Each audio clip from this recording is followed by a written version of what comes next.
You can't pretzel it. Well, everything can be bent once. Yes.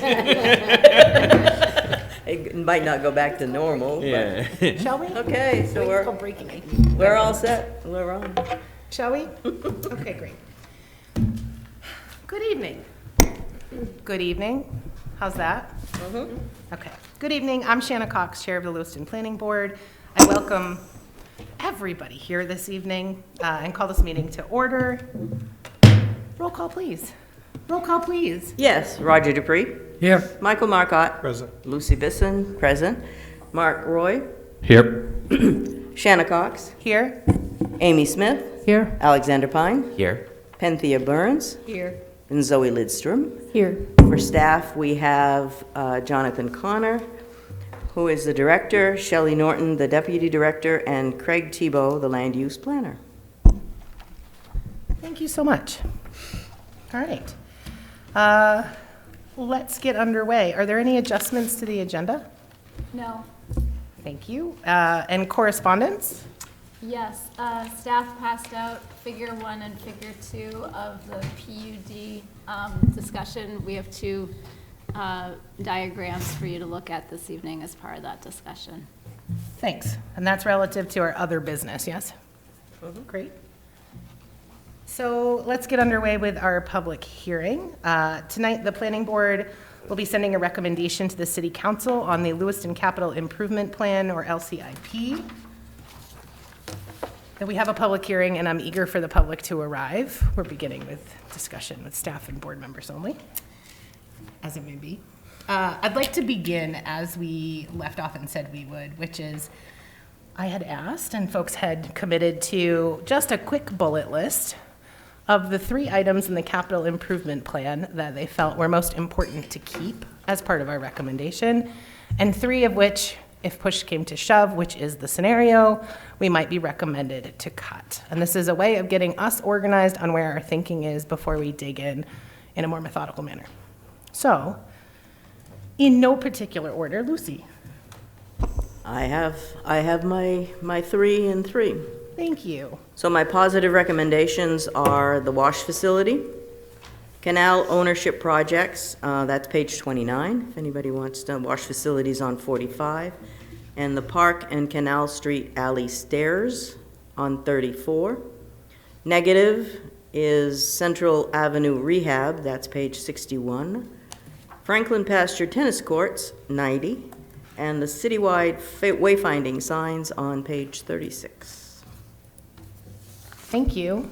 Anyone else willing to go next? Thank you. Mr. Marcotte.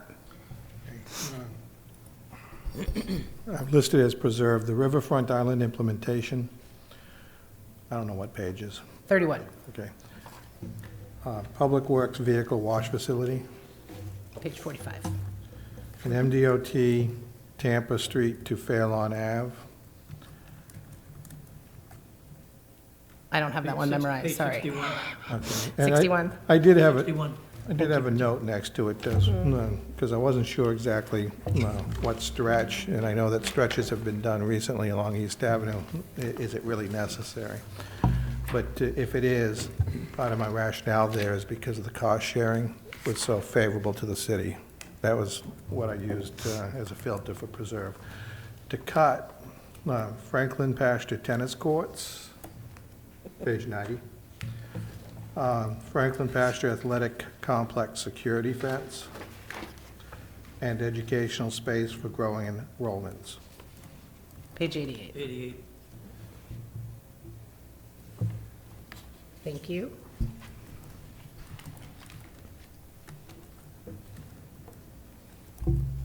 Roger? Okay, my 3 are page 46, replacing the roof membrane on the Public Works building. Can you let us know if these are your 3 to preserve or to potentially cut? What's that again? Are these your 3 to preserve or to cut? To cut. Thank These are all to cut. That's page 46, page 61, the Russell Street rehab, and page 88, the educational space and growing enrollments. Thank you. And to preserve? None. Dang, I should have thought of that. Thanks. Anyone else willing? Sure, why not? For preservation, Riverfront Island implementation. I know we already got that one.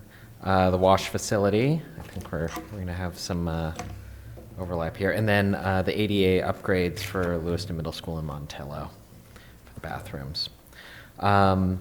For cutting, the Park and Canal Street alley stairs, the parking garage signs, so that's page 50, and Central Ave rehab, page 61. Geez, we're all picking on Central Avenue. Well, I would say the exercise is to find where there's overlap. So please Yeah. do repeat that, which somebody has said if it was already on your list, and thank you. Amy, and then Penthea, because I see her reaching. We'll put you on the deck. Okay. To preserve the wash facility, and then I kind of combined two, which is clean water in and dirty water out. So page 100, the sewer rehab of the mains, and page 117, the water distribution.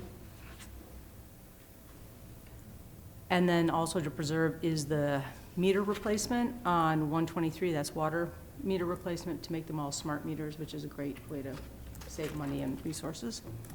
Great. And then to cut, I have the tennis courts, page 90, the security fence, page 82, because I feel like we should do that when we redo the turf field. So when we upgrade the facility, that would be a good time to do the fence. And then also, cheating again here, is the, I would like to cut the purchase of expensive new vehicles that could wait until after the wash facility is ready, so that we are ready to maintain them once we get them. And that would include ladder 1 on page 38, the assistant fire chief truck on 37, and some of the vehicles on page 75. Can you give me the 2-page numbers before 75? Yes, 38 and 37. Thank you. Thank you. Penthea? Yeah, the preservation of the washing facility and the riverfront implementation, and I cannot find my third one.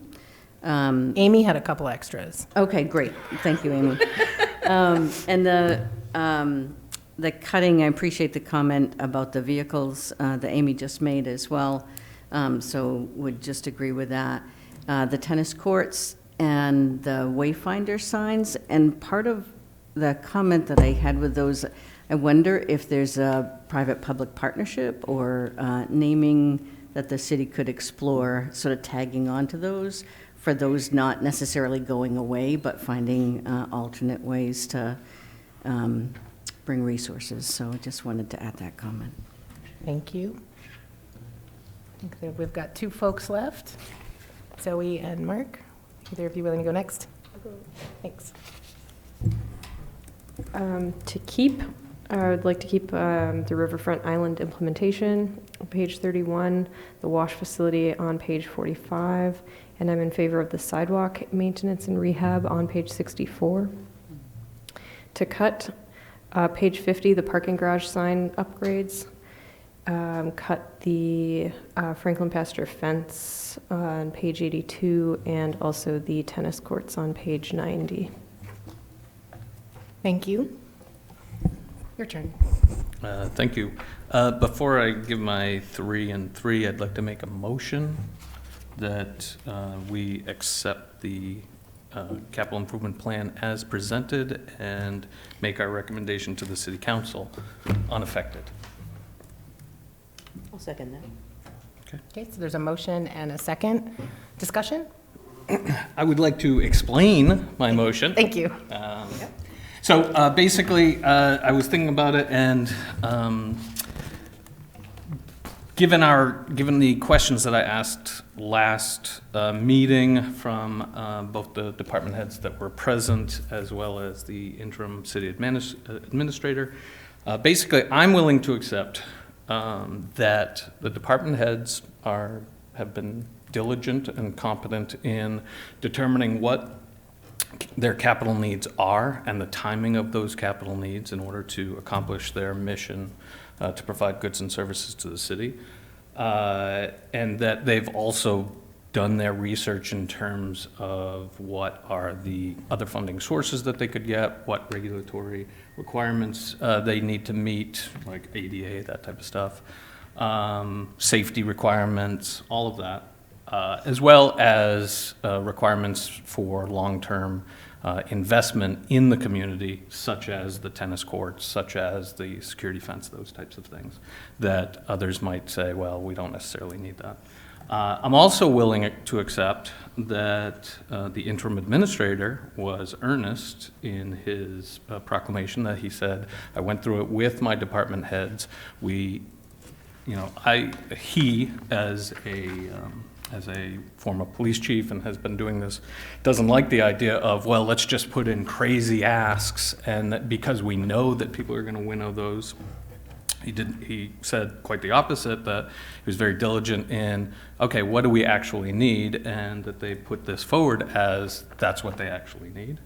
I'm also willing to accept that I am, and I would assume that the entire planning board is not equipped in the minutia of all the details to determine what is best in terms of actual capital needs, the timing of those capital needs, all of that, including the funding of those. I am perfectly willing to accept that Ms. Roy is, the finance director is perfectly capable of determining how it should be funded, either through taxes or through bond issuances, and she can give her recommendations to the city council as well. And thus, it really is the city council's job to determine, okay, well, when should we accept these projects or do these projects? How should we fund them? And we, as the city council, are going to make the tough decisions on what do we not want to fund simply because we don't want to raise taxes or because we don't want to issue bonds.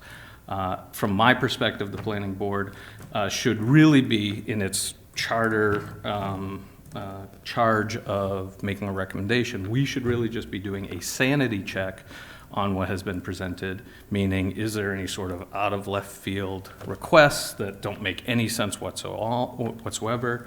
Is there anything significant that should be missing? And do these seem to fall in line with what makes reasonable sense to a reasonable citizen?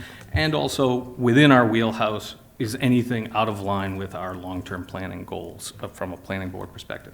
If it meets the sanity check, if it isn't outside of our planning goals, then my recommendation would be we simply say, yes, we've done the sanity check. Yes, we think it's reasonable, and here you are, city council. Now it's your determination about whether or not you want to accept these recommendations from department heads, the city administrator, the finance director, and the planning board that have done their due diligence in terms of looking at it and making recommendations. And now you can determine what needs to be cut or what can stay and how to fund it.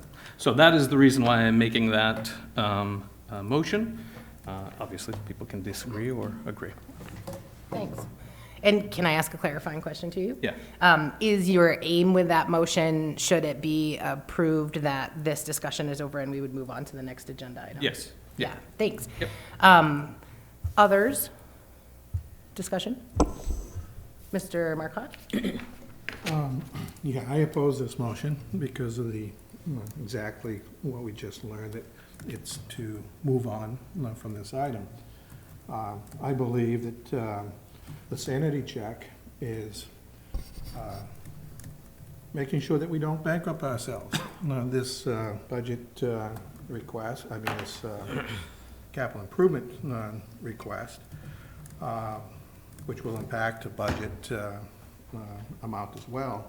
I forget the exact multiple of the 80% rule, but I'm going to guess, without trying to quickly find it, it's somewhere in the neighborhood of 3 times the amount. So as far as a sanity check and a recommendation, the planning board has a role. It has a role in guidance. And from our unique perspective, which is different than the Finance Committee, and I hope the Finance Committee would really take a deep look into the future of our ability to continue to afford ourselves, because we've been going in a bad direction for a long time. And you can plan yourself, as I've said before, you can plan yourself into bankruptcy. You can plan yourself into some really hard times. We've seen it in other parts of the country, in many cases at larger scales than us because they're larger cities. But as a microcosm, we can do ourselves damage as well. And getting back to the guidance, such as the exercise that the chair so eloquently put forward to us last meeting, as far as the items to preserve and items to cut. Items to preserve, the planning board has a viewpoint of what's really going to help this community grow.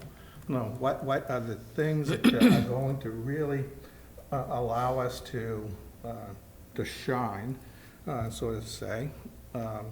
So when we talk about Riverfront Island implementation to preserve, which many of the members pointed out, that's something that's going to draw people to Lewiston, tourism, investment, and encourage people to invest in this community. Same thing with the wash facility. Well, not the same thing. With the wash facility, which many people put on their preserve list, is something that preserves our assets, which has a component to the LCIP. We don't want to be replacing vehicles sooner than we have to. This is something we should have implemented some 15 years ago, but unfortunately it was the item that kept getting cut. And the role of the planning board, we're almost like stockholders for the people of Lewiston. Granted, the city council is going to have the ultimate decision, and regardless of our recommendation, they can implement a different viewpoint than us if they so choose. But we're responsible for trying to give the council some guidance, as the finance committee will do the same. I guess I'm a little bit at a loss because I wasn't expecting this turn of events, but that's the best I can do right now. Thank you. I believe that you had something, Lucy. Did you? I agree with Mark. I think that, I think the only addendum that we could do is to add the recommendations that we have discussed already. Recommendations to pro and con, to that, to the action that Mark has suggested. Thanks. Anyone else? Yeah, I like the approach of, I don't think we have to formally cut or, do anything to this, but, to Mark's point around, we don't have the tools to get into the minutia on this.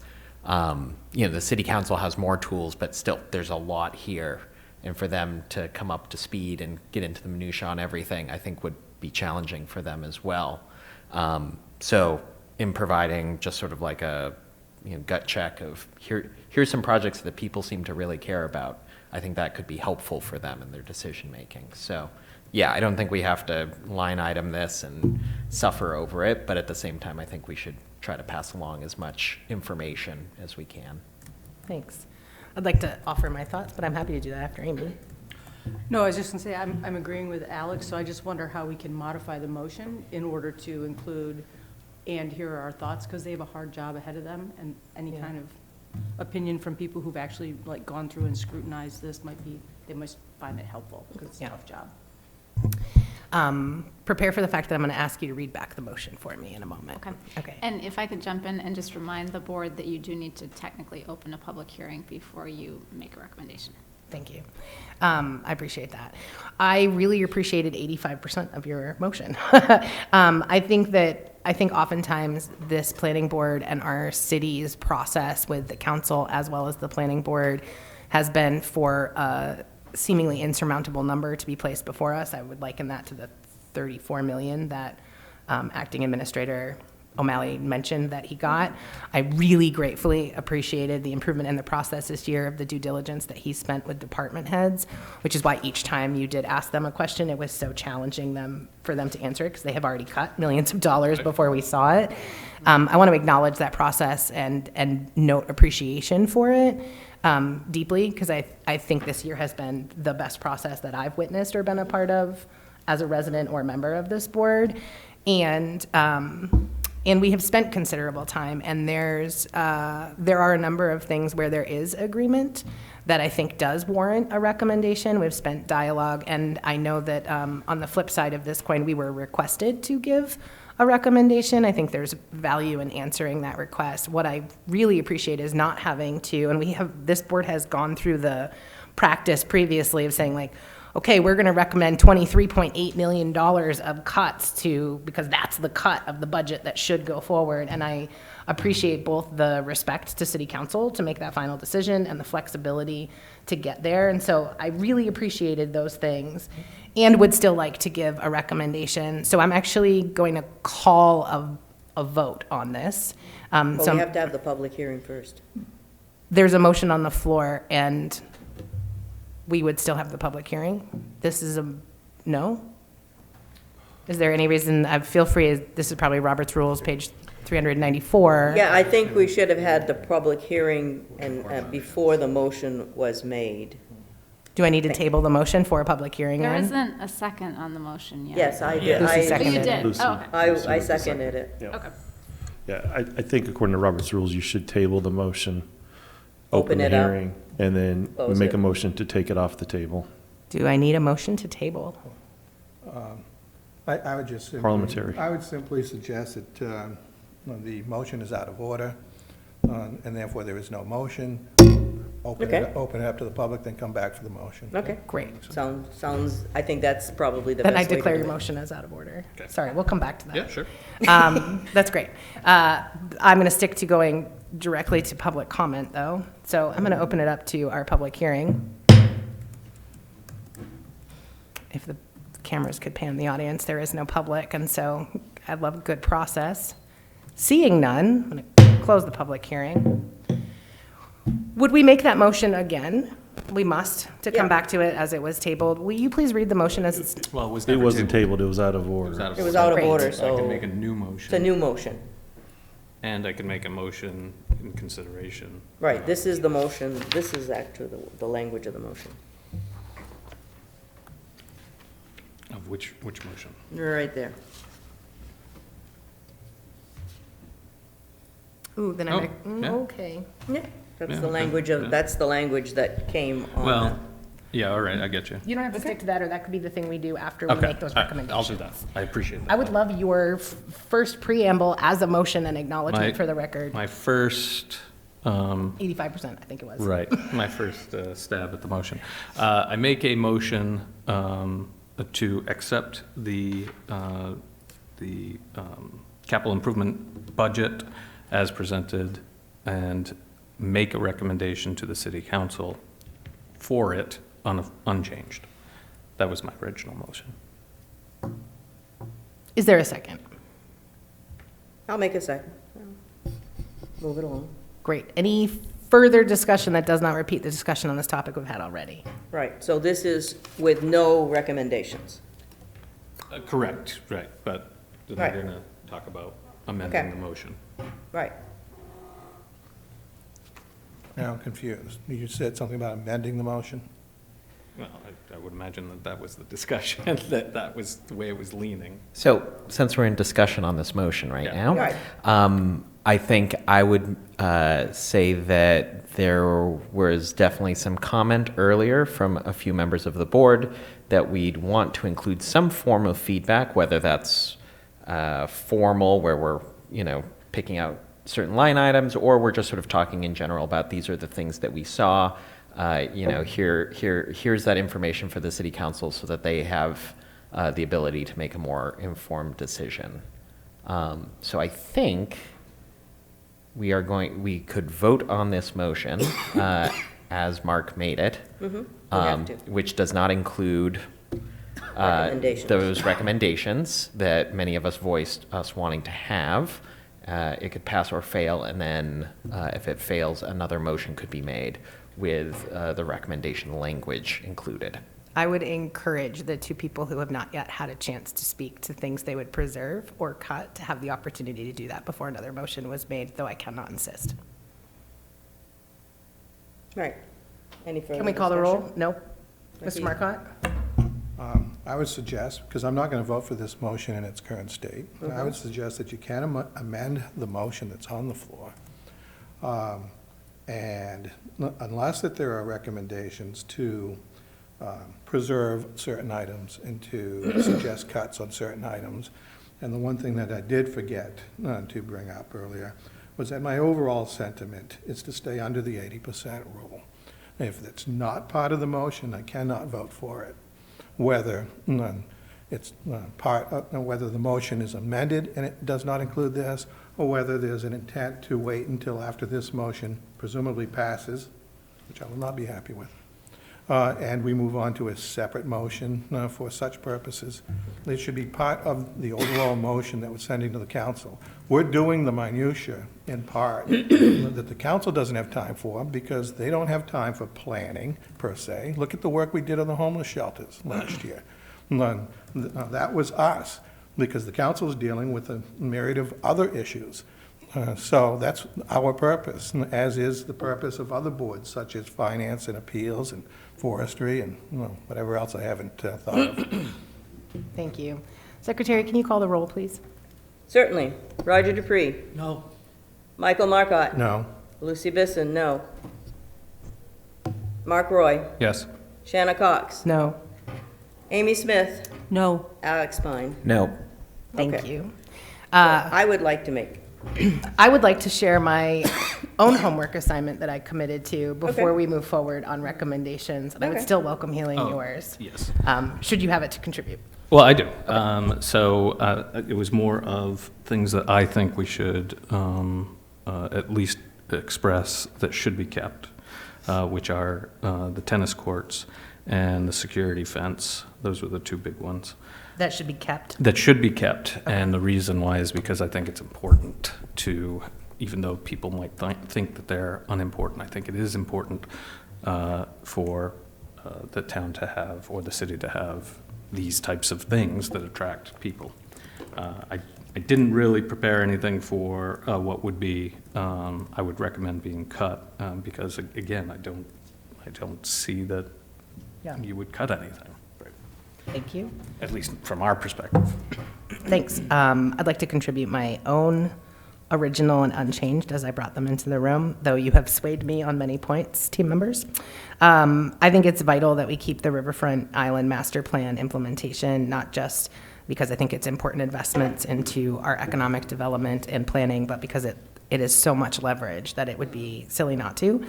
I felt it was important to keep the mill TIF on page 33 because of its economic development and revenue potential. And I am a dissenting voice arguing for keeping the educational space on page 88. I, like a number of others, felt that cuts to the tennis courts could be made. I'd like to be explicit to this, just in case someone listens to this next year. I felt it was inappropriate, and I would love to see data that tells me it's not, that there was a 50-50 split on the cost between the city and the school department for the tennis courts, when it is my understanding that primary use of the tennis courts does not happen by students or the tennis team, but by outside parties. And the school takes a big hit on the budget needs and its impact each year, and it felt like an inappropriate division of the cost. Like a few others, I do think that there could be a cut or a reduction to the public works vehicles on page 75 for the sake of, as many have noted, the implementation of the wash facility. As we also noted, the bus for the recreation department, the mini bus. And so I think there is some cutting and not, some reduction without a full cut to that line item. Likewise, I love what Penthea offered about the wayfinding signs. That was on my list because I think some of the things that workshopped at City Council recently that there will be important wayfinding signs for are not yet there. And I would love to see the wayfinding signs come in a sequence of finding your way to some of the things that this plan actually approves money for. So those are my thoughts. I'd like to, I'm sure you all were taking some of your notes, but I'd like to just lift up where there was some general consensus, which Riverfront Island Master Plan had a lot of support and no one not supporting it. Likewise, the wash facility had a lot of support and no one put that on their cut list. So I think there's a lot of agreement there from this board. There was more agreement around things that are, and I'm going to say this again because it was both the assignment and I think to Mr. Roy's point, there are no good cuts. We've already gotten a significantly reduced, thoughtfully placed budget. And so there was not a universal opinion, but there was a lot of consensus built around the tennis courts. There was some around the public works vehicles and the wayfinding signage. There was also some around the educational space on page 88. The Central Street rehab, the fence, and the parking garage signage on page 50 are all places where there was noted more than once. I offer that for notes or anyone from council looking back and as we think about a recommendation. I heard Mr. Marcotte say very clearly that it's important to him that any recommendation that we make to council includes a recommendation around maintaining adherence to the 80% rule.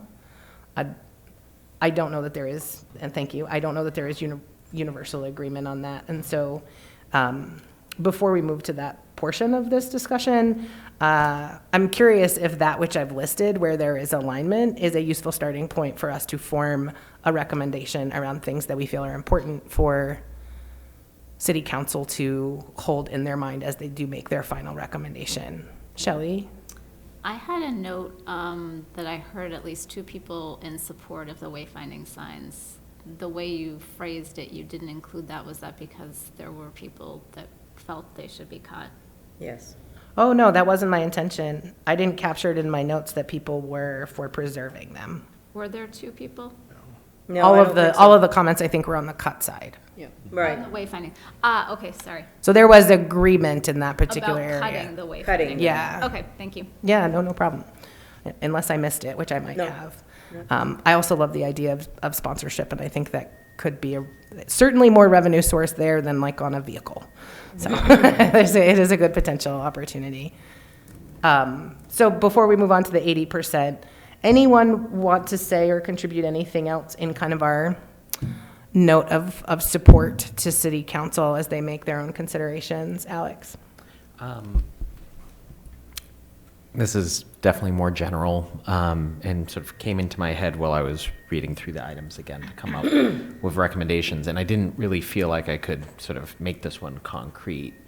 But something that I noticed in the street section is sometimes there were, fairly expensive projects for streets that don't serve a lot of houses or, it's a dead-end street. And I don't know if we have a process for like taking a street out of public ownership, but some of these larger projects felt like there was a lot of work being done for what's essentially a sort of minor public benefit. And I know that feels like something that would be hard to navigate, but that just came into my head of just like, we're doing a multiple $100,000 repaving project for a street that serves 3 houses. Like that's not too far off from what I've seen with private roads or things like that.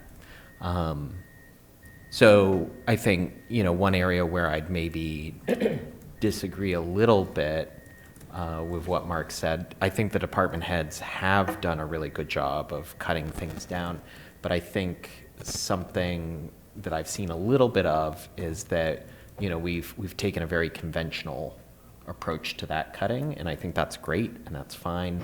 I do wonder about some ways to go outside of that, whether that's finding funding sources. I think I put the general ask of, have we looked at, any, funding sources for non-conventionally fueled vehicles? And for the most part, the answers back was just like, no, we haven't considered that. So I think there is room for more outside the box thinking in terms of possibility. I understand that there is often not room in terms of having people who can work on that and understand that and approach that. I know we're really resource constrained. So, yeah, I think this is a, sort of general message. for Duly noted fu- and on the record. Yeah, future planning processes, if we have a little wiggle room to think outside the box, I certainly felt like I saw some stuff in there that could have, maybe there's another way of thinking about it. I'd lift up that both planning board and city council of previous positions have heard arguments based on density and per person use of street frontage when looking at investments on utilities and systems, and that's what I hear you. So I would say not unconventional to the extent that it's been brought forward and considered before, but maybe not applied to this year. And I lift that up mostly because it might not be so scary to try it when we know we've done it. Any other comments about the recommendations in terms of kind of the alignment of the two lists that we've put together? Yeah. Well, after you had presented the pros and cons, Bless you. or the preserves and cuts, and you didn't want to go into the next phase yet, Yeah. which I have one little tweak on that, but I can wait. The list that you presented, I don't know if Shelley was taking notes of that list, but I think it's a good start. You said something about starting point. Yeah. And I'm comfortable with that as a starting point. Yeah, I love the intent behind your motion that we shouldn't nickel and dime this, that we shouldn't go through and try to get somehow to the magical 80% number on our own. I think that'll be a challenge for anyone, and so I'm really grateful for that. I'm really grateful for each of you having done your homework and being prepared to come present it, because I think it shows that which our discussion, as recorded in the last two conversations, notes, which is there was a lot of alignment as we got through, and I think if I was a city councilor faced with what feels like a very challenging task, it is helpful to hear that. I think just for the sake of summary, conceptually, without it being about line items, some of the other things that I feel like I heard alignment from this board on, as we discussed, is the way in which we've seen an improvement in the process, and we're grateful for that. The way that we're encouraging both inside departments and across departments, the thinking about sequencing of investments and how that sequencing isn't somehow kind of undone or bumped, and whether that is which I think Public Works is a good example of doing it well. They try to be really thoughtful about which water main is going in where and how that relates to the paving schedule, for example. I would extend the use and purchase of vehicles in multiple departments to the implementation of having the washing facility as a place where that thinking can be spread across departments.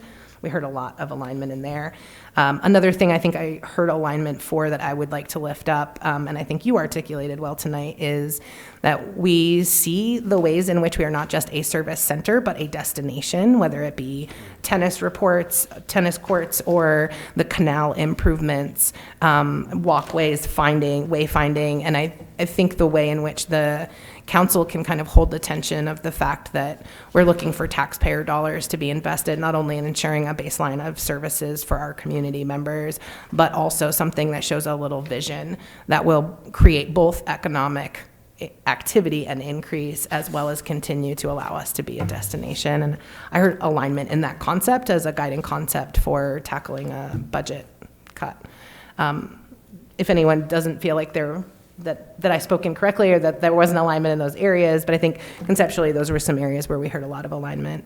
And I think fundamentally there was a lot of, please get the wash station built. So feel free to put an exclamation point at the end of that sentence, because I think that was universal as well.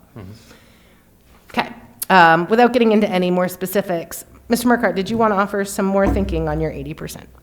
The only thing is, when you were talking to it, to the point, can't remember exactly how you worded it, but I was thinking just the sentiment of attempt. In other words, the message to the city council is to attempt, rather than, like you say, not nickel and dime and get everything down to the $6 million number, but we've isolated on things to preserve, and things to cut. Obviously, those cuts would not bring us down to 6 million. But those being the large umbrella items that caught our attention, to preserve for certain reasons, to cut because we didn't see the absolute usefulness, at least in this cycle, at that amount, seeing as how we're over by, and I did check the number, it's 8 million over the 6 million, so it's not 3 times, but it's 1 time or 2, depending on how you look at it numerically. 1.3, 1.3, or give or take. but, so I guess adding the word attempt to what you said earlier would suffice it for me. Yeah. Then I'll propose this language, and feel free to weigh in before you mark it down as a formal recommendation. But this planning board would also recommend the good work and hard effort to get as close to the 80% in line with balancing the needs in this task as we think about the both fiduciary responsibility of us to our citizens as a city, and to achieving these goals. Is there anyone who wouldn't agree with that as a recommendation to council? Just to add to that, to express our appreciation for staff, as much of staff that came to us this cycle. I've been here, and I know Lucy's been here even before I was in 2009, but we haven't seen that very often, if at all. It was quite impressive this year, so if that can somehow get into the message. Please add to our recommendations that we're grateful for the department heads' engagement in the process, not only their quick responses, but their presence at planning board meetings. And have you captured those recommendations enough that I may then reference them in a motion? Or that someone may reference them in a motion? So what I have, that I think what you're saying when you mention recommendations is the following.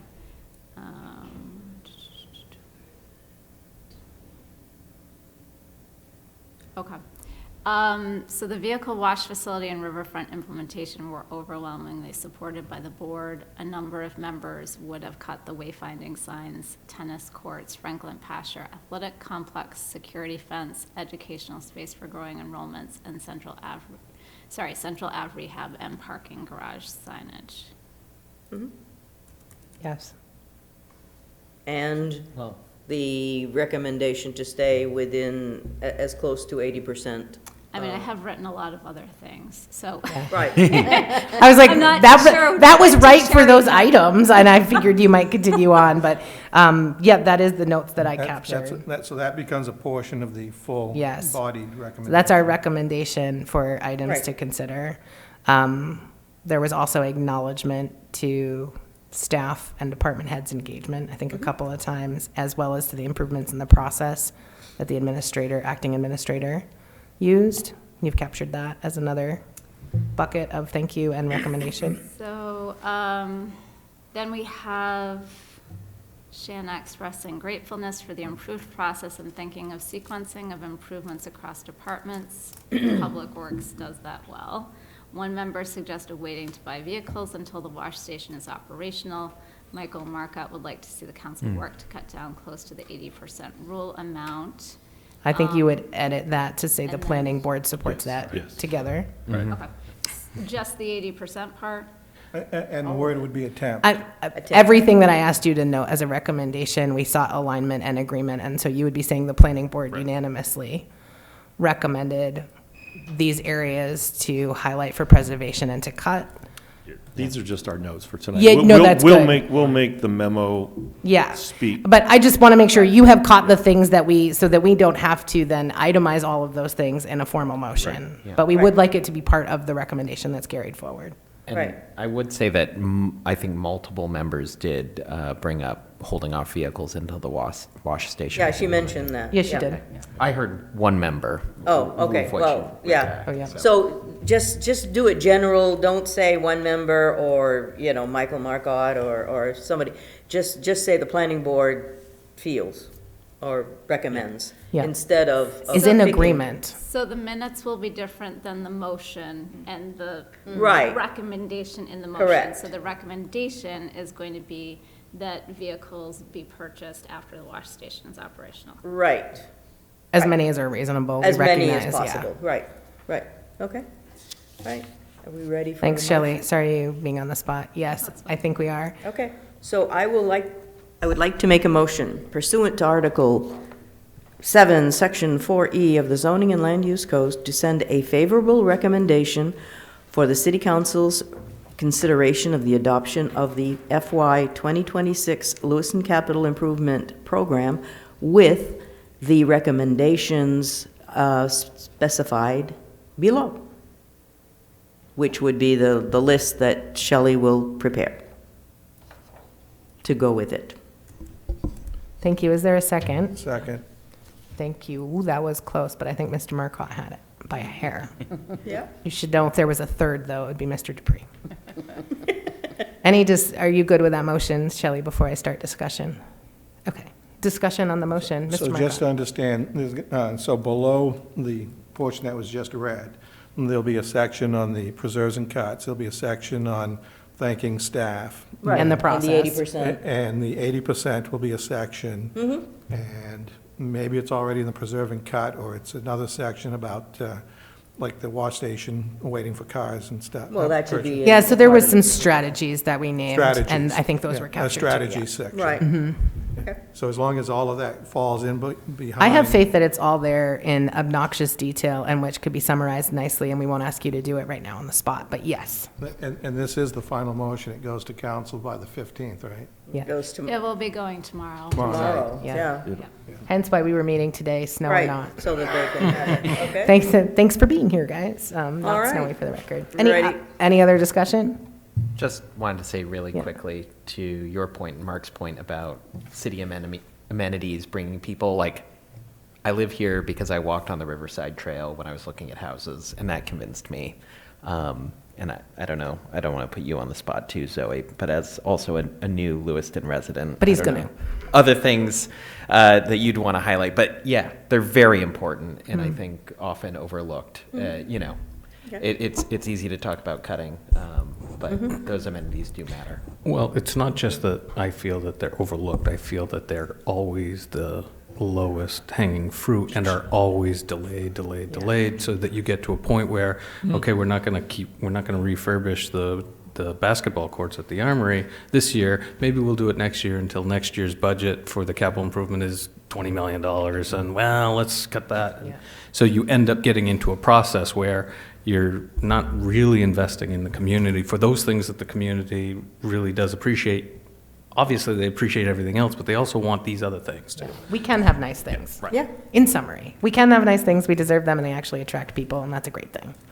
Other discussion on this side, Mr. Marco? Well, I just want to piggyback on that sentiment that maybe the things that don't get funded this year should have a priority listing in a future LCIP, because what does happen, and we saw it with the wash facility, it's been 15 years, is it keeps getting pushed off. But if there's the things that get pushed off, if they have a priority listing for the next cycle, that would be good to have for a process.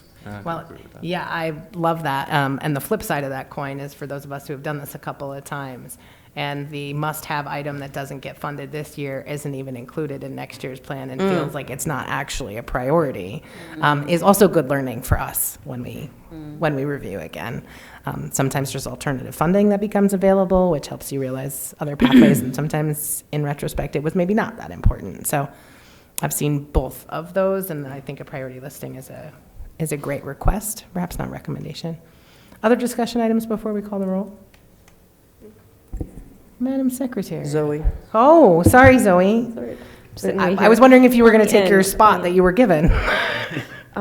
Yeah, I just wanted to echo, I didn't feel great about like recommending the tennis courts to be cut. It just, Yeah. I even walked by them and then I thought, well, this is silly. There's like 1.5 feet of snow on top of them. I can't see how they're doing. But I grew up in a small town in southeastern Minnesota, which had tennis courts that were in the worst disrepair, and I don't think they've ever been replaced. So I do think that would be sad to see them go. So I love this idea of like, if we can try to say, okay, we maybe we got to cut it this year, but it's still top, higher priority for certain Yeah. items. And for me, that argument would have worked on me if it hadn't been pushed half of the funding into the school department, which I really struggled with. I think the majority of the use actually happens clubs outside, and that's great. So let's call it economic development and shove in an economic development department's budget, in which you might have had my support. We put a lot of weight on the school department and give them a tough spot to come out of, and I really struggled with that divide. Madam Secretary, call the roll. Roger Dupree. Yes. Michael Marcotte. Yes. Lucy Bisson, yes. Mark Roy. Yes. Shanna Cox. Yes. Amy Smith. Yes. Alexander Pine. Yes. Okay, motion passes. Yeah, thanks, everyone. That just feels like a really good process. I just want to thank you, planning board members, for leaning into that in a very constructive way this year. Yeah. Something, and I have something. Roger, and then Mr. Mark. Can I ask the staff that we get a feedback from the city council on our recommendations? Yes, please. I'd like that. Sometimes we do send it that way, and it doesn't always. Would love that.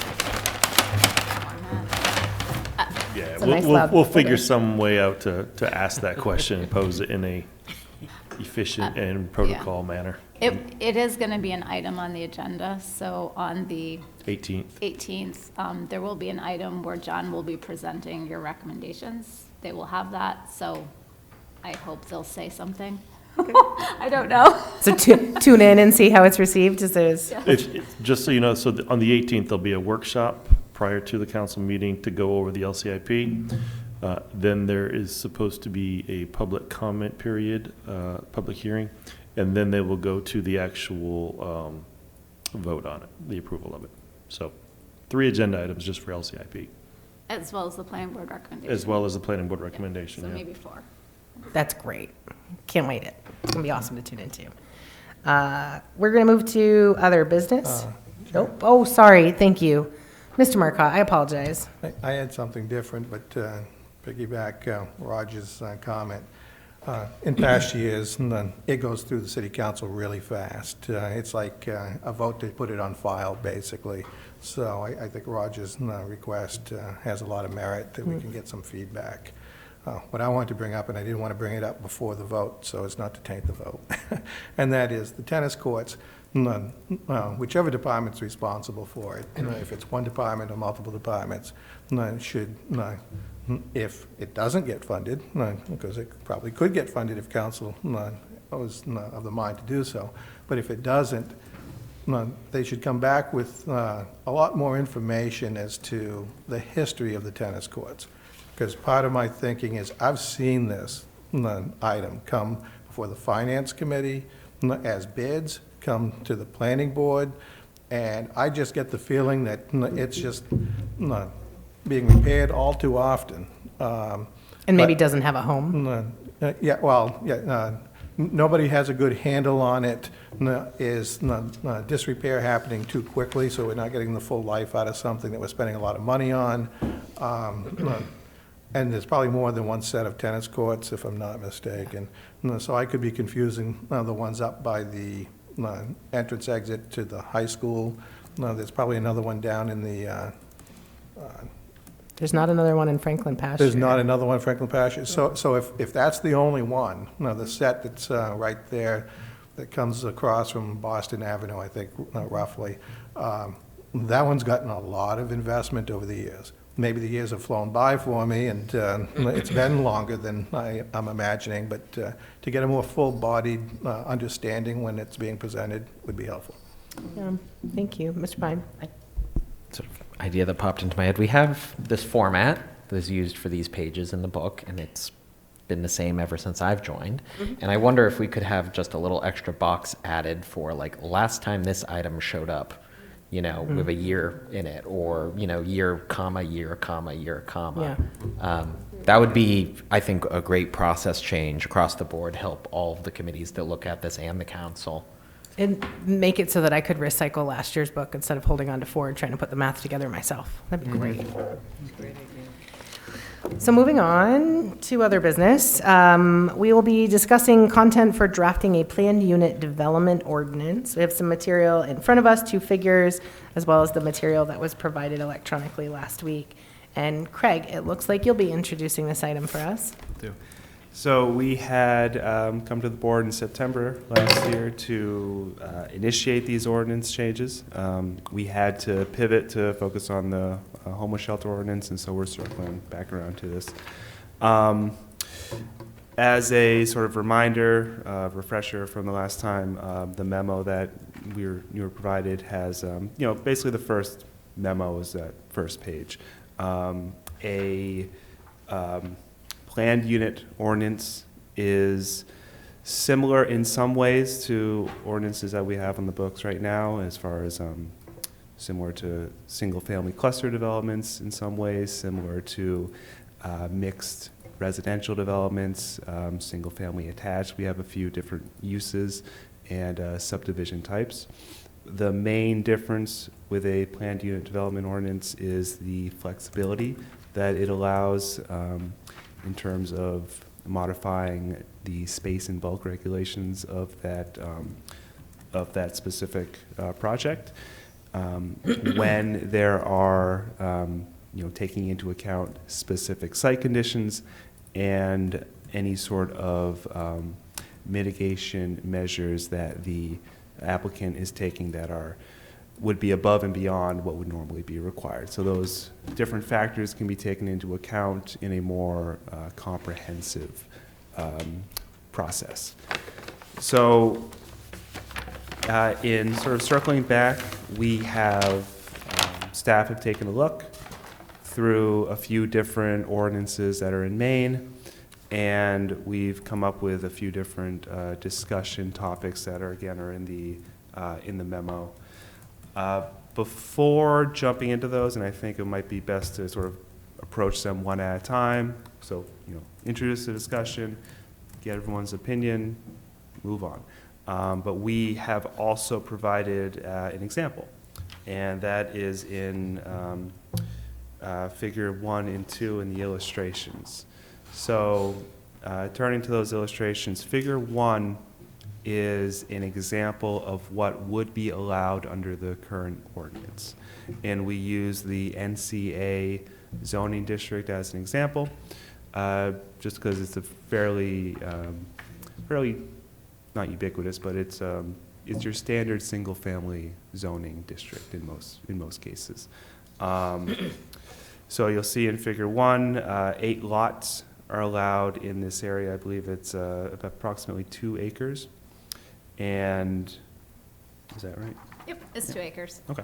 And the sort of minimum requirements there are 75 feet of street frontage and 7,500 square feet of lot as a minimum. To figure 2, instead of the 8 lots that are provided in figure 1, you are looking at just 1 lot, which has 12 dwelling units or 12 structures on it in total. This figure 2 would not be allowed under the current ordinance. Mostly, the primary reason is that multiple principal structures, in this case, each single-family home would be viewed as a principal structure. Multiple principal structures are not allowed on one zone. And I think the only exception is from the state law that came last year, which allows up to 2. So in this case, we have 12, which is well beyond that allowance. The 12 houses or the 12 dwelling units, that's also above the density that would normally be required or would be allowed. And there are just a few other allowances that this figure 2 would have. So, we wanted to provide that as an illustration of what,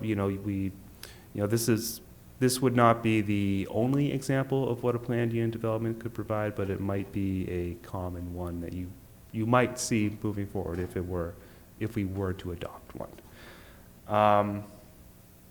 That said, turning to the areas of discussion.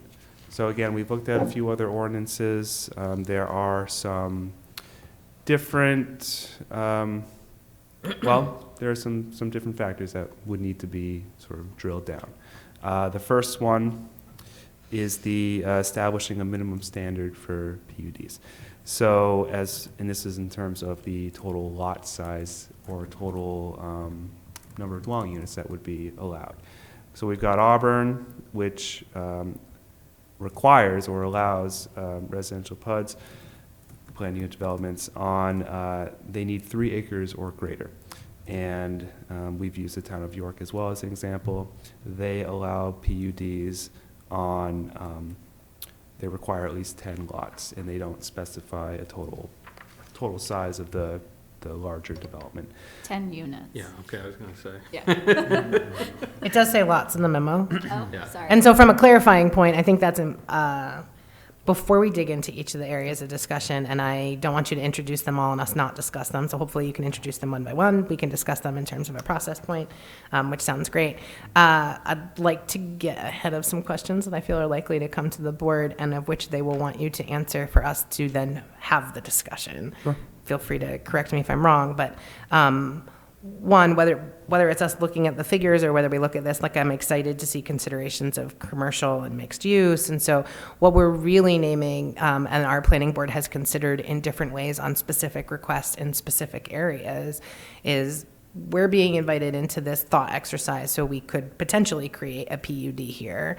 And fundamentally what I've seen this board restrain its own thinking in these conceptual exercises is, but where would it go?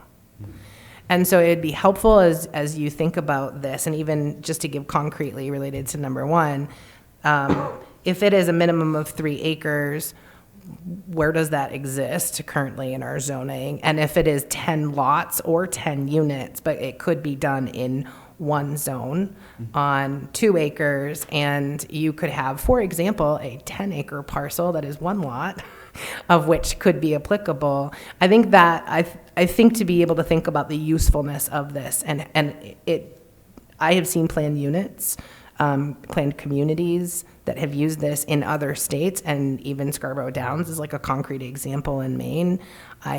From all of the things this board has traditionally appreciated, pedestrian walkability, mixed use, higher density, better use of utilities and town investment into all of the things.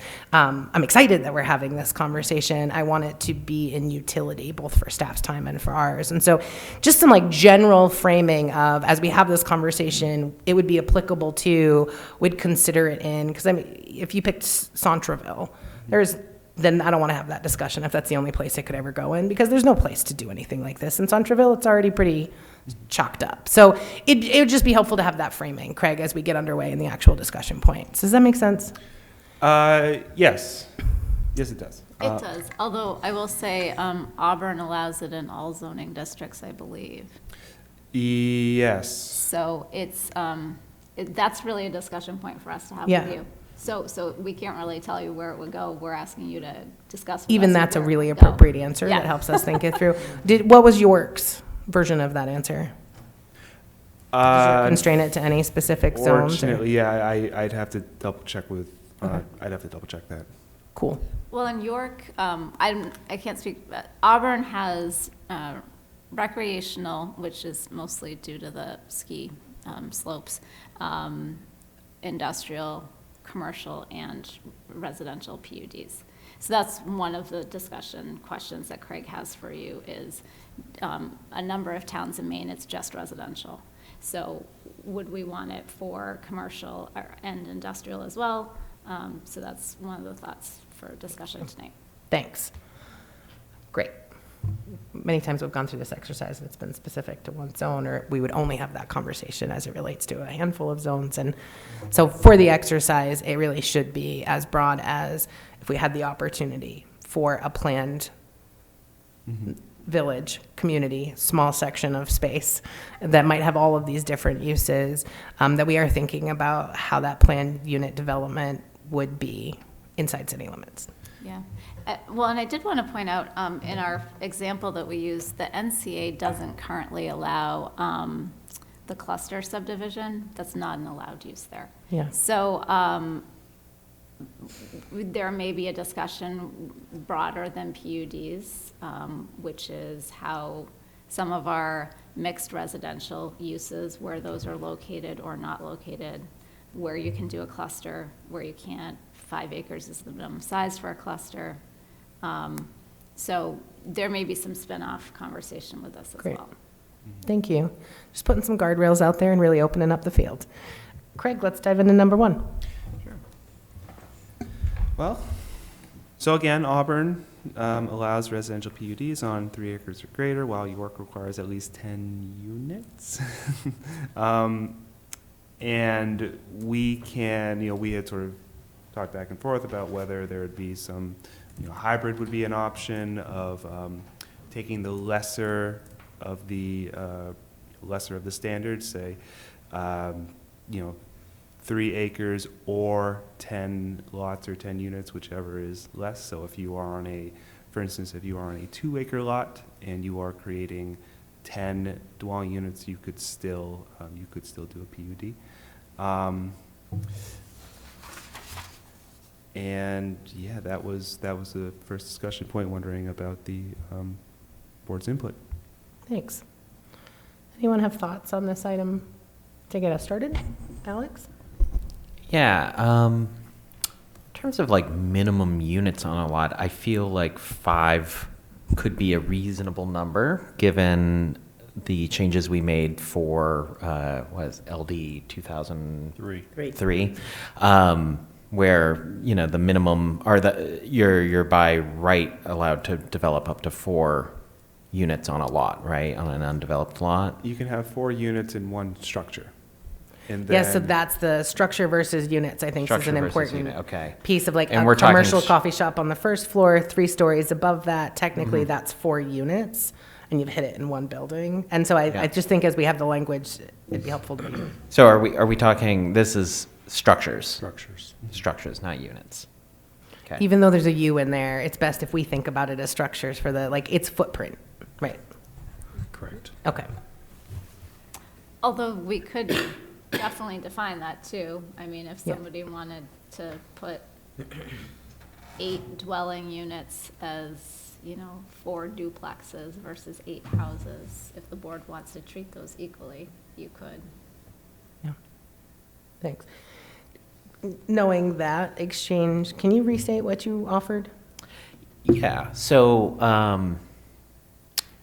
I guess the thought process, let's talk about the thought process, not the numbers. I was thinking about this in terms of, well, if we wanted to pick a floor for number of structures, where's our ceiling currently, and could we just start there? So it sort of allows for the most breadth, right? So if you can have up to, sort of 1 primary structure and 1 accessory structure for an ADU, or you can do, 3 units, but 1 has to be in a separate structure. I forget exactly what we said there. Maybe So- that's where we start thinking about this, as something in that neighborhood. So the standards right now, strictly for multifamily housing with 3 or more units, those are not considered principal structures, and you can have essentially as many of them as the ordinance would allow, in terms of dwelling units. The limitation on structures only comes into play when we're talking about single family or 2 families. So, and that is 2. So you'd be limited to 2 structures only in certain scenarios. And that again goes back to LD 2003, where a single lot with a single structure, a single dwelling unit on it, can have up to 2 additional dwelling units, 1 attached, 1 detached, or 1 of each. So the final result would be 2 structures with 3 dwelling units in total. And that seems to be the max that is allowed under LD 2003 and through our ordinance as well right now. Which is different if you're in a growth area. Yeah. So then it's like you can have 4 units in a growth area. So there's nuances, I guess. Mark. Yeah, I was just going to say, my only preference is that we err on the side of higher density than, not, right? Yeah. Just because we recognize that it generally reduces overall cost to the city for services as well as increases available housing. Yeah, Mr. Dupree? Has there any consideration been made in regards to square foot of a home versus a dwelling itself? In other words, you have a lot size that's X number of square feet. and the average house is, say, 1,100 square feet. Yeah, that's not how our ordinance is structured, but I totally understand. We've talked about that a little bit. You know, if someone's gonna build a number of one-bedroom apartments versus three-bedroom apartments, and they're dealing with the same, it's a good question. It would be a way to change things, would be to go more based on square foot than the number of dwellings. Well, the popularity of tiny houses is becoming more so I think looking at square feet, you can put 2 tiny houses versus 1 dwelling. Yeah, I like that idea for tiny homes. The figure 2 that we had provided, staff was thinking exactly that. We're showing 12 houses, but maybe you could do 24 tiny homes. Maybe there's a density difference for tiny homes. Did any of the other ordinances that you looked at as you did this research reference square footage specifically? And I don't know if it's useful. I think maybe the intent, or just the intent I'm taking away from what you're saying, Roger, is there is advantages to tiny homes, which has kind of its own classification, and that we could use dwelling units and tiny homes to classify it without getting caught up on square footage, unless there's models that sample that language that make it advantageous. Putting it kind of in 2 classes of like tiny home and not, without getting too No, I don't think they made that difference. distinction. Yeah. It is interesting, like if you think about our impervious surface ratio, that's where you start to look Yeah. at where the square footage matters. But it's true if you were building a, 4,000 square foot house versus 4 1,000 square foot houses.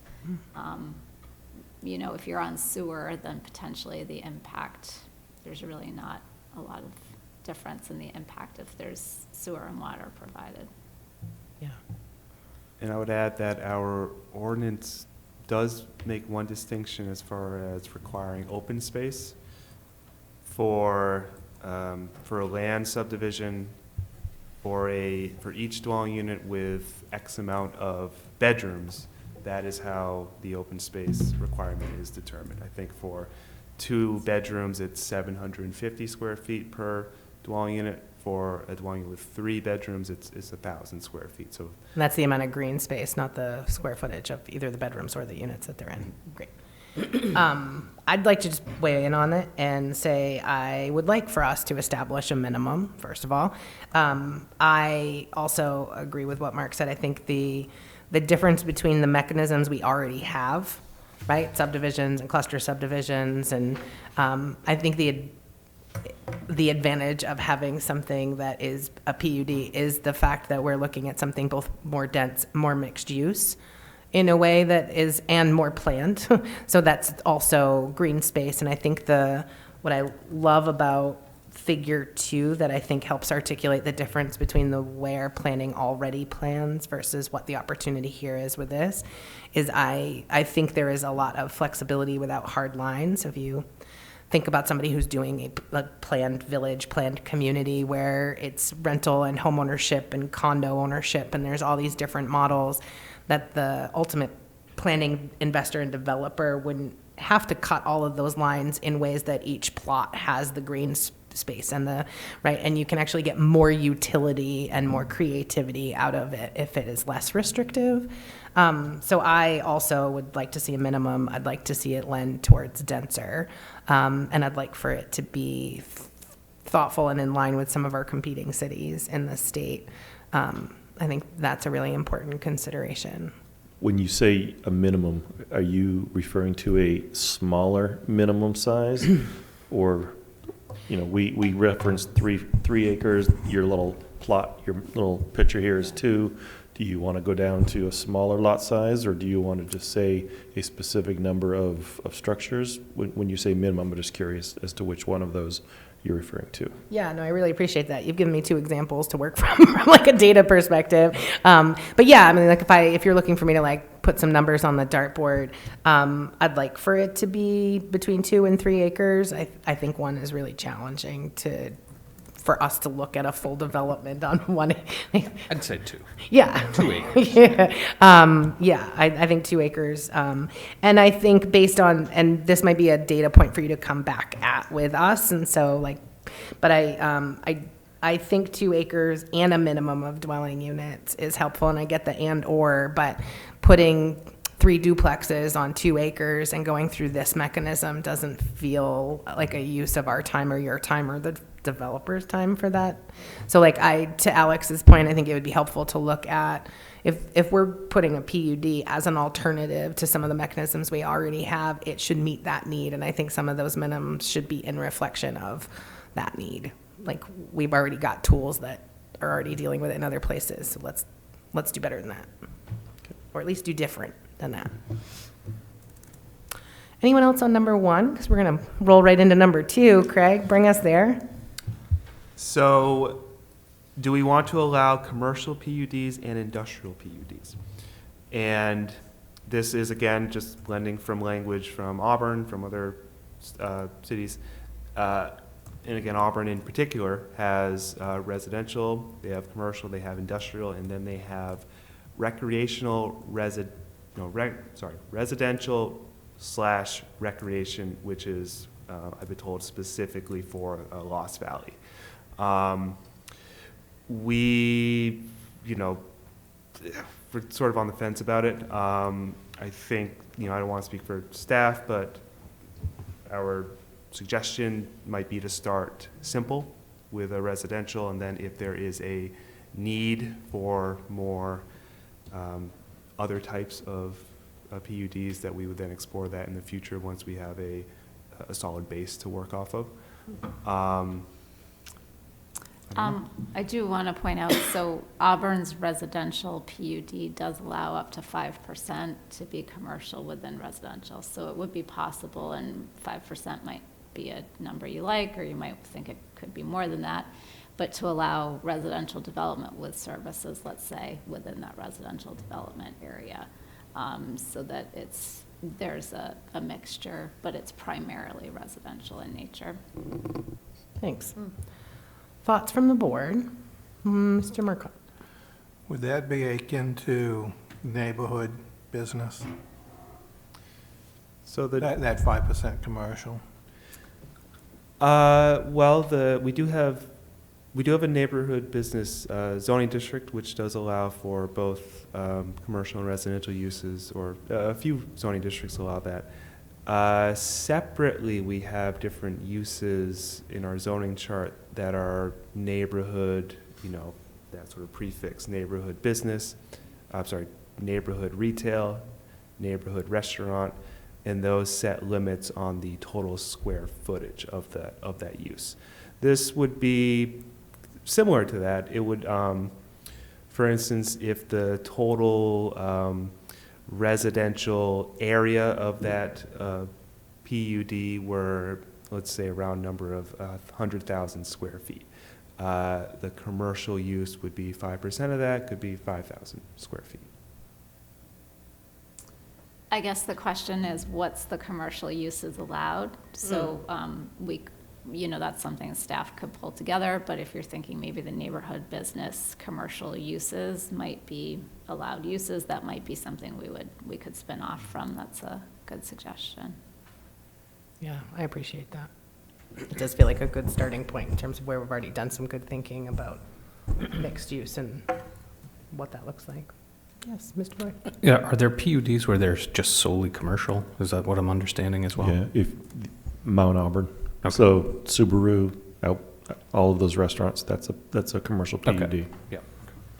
So I don't see why we would. Not consider that? Yeah, why not? Yeah. I get the staff's wanting, hey, let's try this first with residential and then add in commercial later, but. Yeah. My own input, and I think I might have saw some movement from over here, but just as we go down the line, I I would hesitate on industrial in terms of where we would start. I likewise think residential with mixed use is really important. I think part of what is attractive to me about this is that it incentivizes mixed use, that there is some green space, that people live there, there's some place for them to get coffee and do business. And so creating any restrictive policy that further segregates use is what we've been trying to get away from. So I would not want to see that, just conceptually. I like residential with mixed use commercial. I would be interested in commercial PUDs. We have industrial parks, pads, investments from the city, investments that are already here, and I don't think it is a good investment of our time or a good return for investments that have already been made to look at industrial PUDs when some of those areas still exist and are underutilized. And I think it's best just to turn our attention to residential and commercial. Those are my thoughts. Was there anyone else over here? I swore I saw something. No? Mr. Marcotte. Thinking of the industrial PUDs concept, and yeah, no, we have a lot of development that still needs to be done in our industrial zones. But I'm just wondering if having somebody like a Mike Gatto here to give us an idea on would a PUD be beneficial to us? Would it be more encouraging for more industrial nature businesses to locate here in Lewiston? Maybe the design or the specs and regs of our code with regards to South Lewiston Industrial Park. There's the, I'm not sure if there's different names, but the one that's Westminster and Lexington versus the one that's Gendron out by the Walmart distribution center. Are there currently limitations in our code that's not being welcoming, and we can design something that might be more welcoming with respect to a PUD?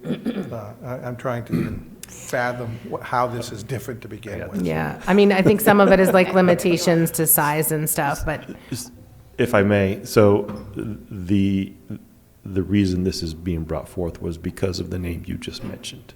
And so I'm not speaking for him, but I would believe that his answer would be yes.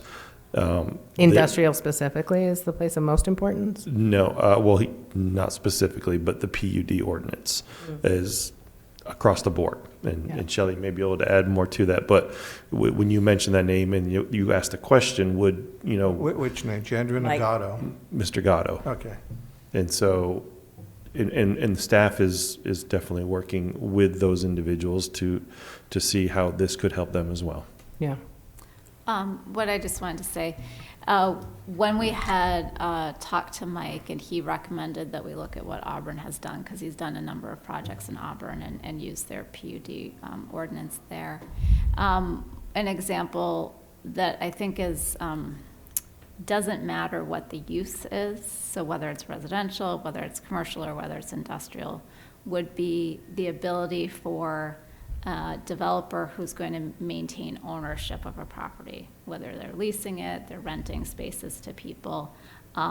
Similar to what we showed you in Figure 2 as a residential example, this could be property that somebody owns and they rent all the houses. Similarly, if they're building commercial properties that, strip mall or large warehouse spaces, whatever they are, instead of having to carve those up into individual lots with a certain amount of frontage, build out the roads to the city road specs, they could have flexibility in how much pavement and how the road is designed and make that smaller. They could have things be more compact, not have to follow the frontage standards because they're gonna maintain ownership, because it's not gonna end up being subdivided.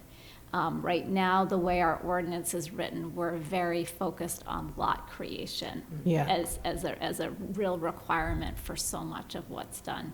So this allows someone who's going to either keep ownership as an individual or form it as a homeowners or commercial association, whatever that may be, the flexibility to design it all as one and kind of keep it together as one, but lease or sell out different buildings, for example. Thank you. Alex? So I guess one thing that this brings up for me is basically it's allowing for a larger land holding to basically have more advantage in developing, right? And for the record, I like this approach. I don't think this is a bad thing, but I just want to work through this a little bit more. So basically, we're saying, well, if we had, 40 tiny lots, we wouldn't allow that because the frontage requirements and things like that. And maybe there's concern that if those lots were bought by 40 different people, the treatment of what got put on the lot would be so varied that that wouldn't be good. Whereas if those 40 lots are amalgamated as one big lot and one person owns it and the maintenance is done in a certain way and the buildings are put up in a certain way, then it's okay. Is that sort of where this is going, or am I not getting this I think it's more right? about the flexibility. So instead of the only model being you divide the lots and the land and the buildings are sold off individually, this provides an alternative ownership model, if you will. One example to think about is community land trusts, which you might be familiar with, Alex, but this would really enable a community land trust who would own the land. They would sell the houses, and because you're only selling the house, the value is lower, it's more affordable. So there isn't like a method currently where you can have a condo association that owns, like I grew up for a portion of my childhood in a detached house that was part of a condo association for like a bungalow court. We don't have the legal structure for that, and this would allow us to have that legal structure. Yeah, we really don't. I think you have to create lots, I think, yeah. When we had looked at it, that was the conclusion we came to. Mr. Roy, then Mr. Marcotte. So I'm just trying to understand. So is this generally in practice more beneficial to large landholders who then rent versus allowing for new individual home ownership or new individual? How does it play out practically more for developers who aren't going to sell it like we have with the Continental Mill, where basically, well, our business is to develop this and then rent it. That's how we make our money. Which I get that there's a use in the town or in the city for that, but I also see that too much of that causes lack of investment of the general population in the city. So is this? Lack of a sense of ownership as well.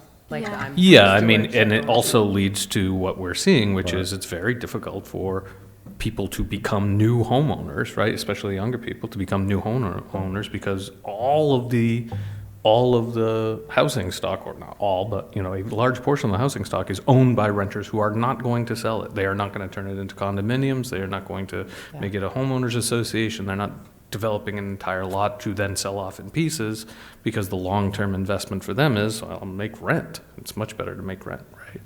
So I don't want to encourage that, right? Yeah. But I also see the value that this could have.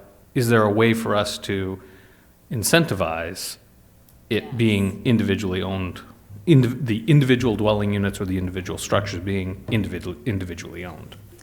Yeah, some of that comes up in the next one, too. Right, we do have some incentives that we talk about later. I guess what I'll say is that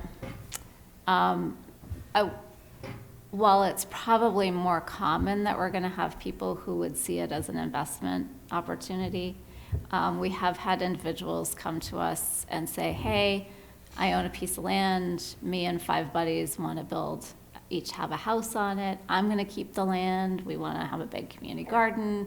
And we have to say, no, you're going to have to subdivide it out and sell them each a lot. So it does provide flexibility that doesn't exist right now. What's going to be most common in the market, I'm not sure. Yeah. But it also provides someone who wants to rent properties that are more affordable. Like for somebody to rent a single-family house, that maybe they can build a smaller house and have it be more affordable. And certainly the community land trust is a great model, and there's a number of developments that have happened in the state with that. We don't have any active in this area. but Waterville has a really wonderful one. And that model does provide for continuance of affordable housing even when people sell the house and they reap some of the benefit of the house appreciating. There's limitations on that. So but it provides for a model like that to exist.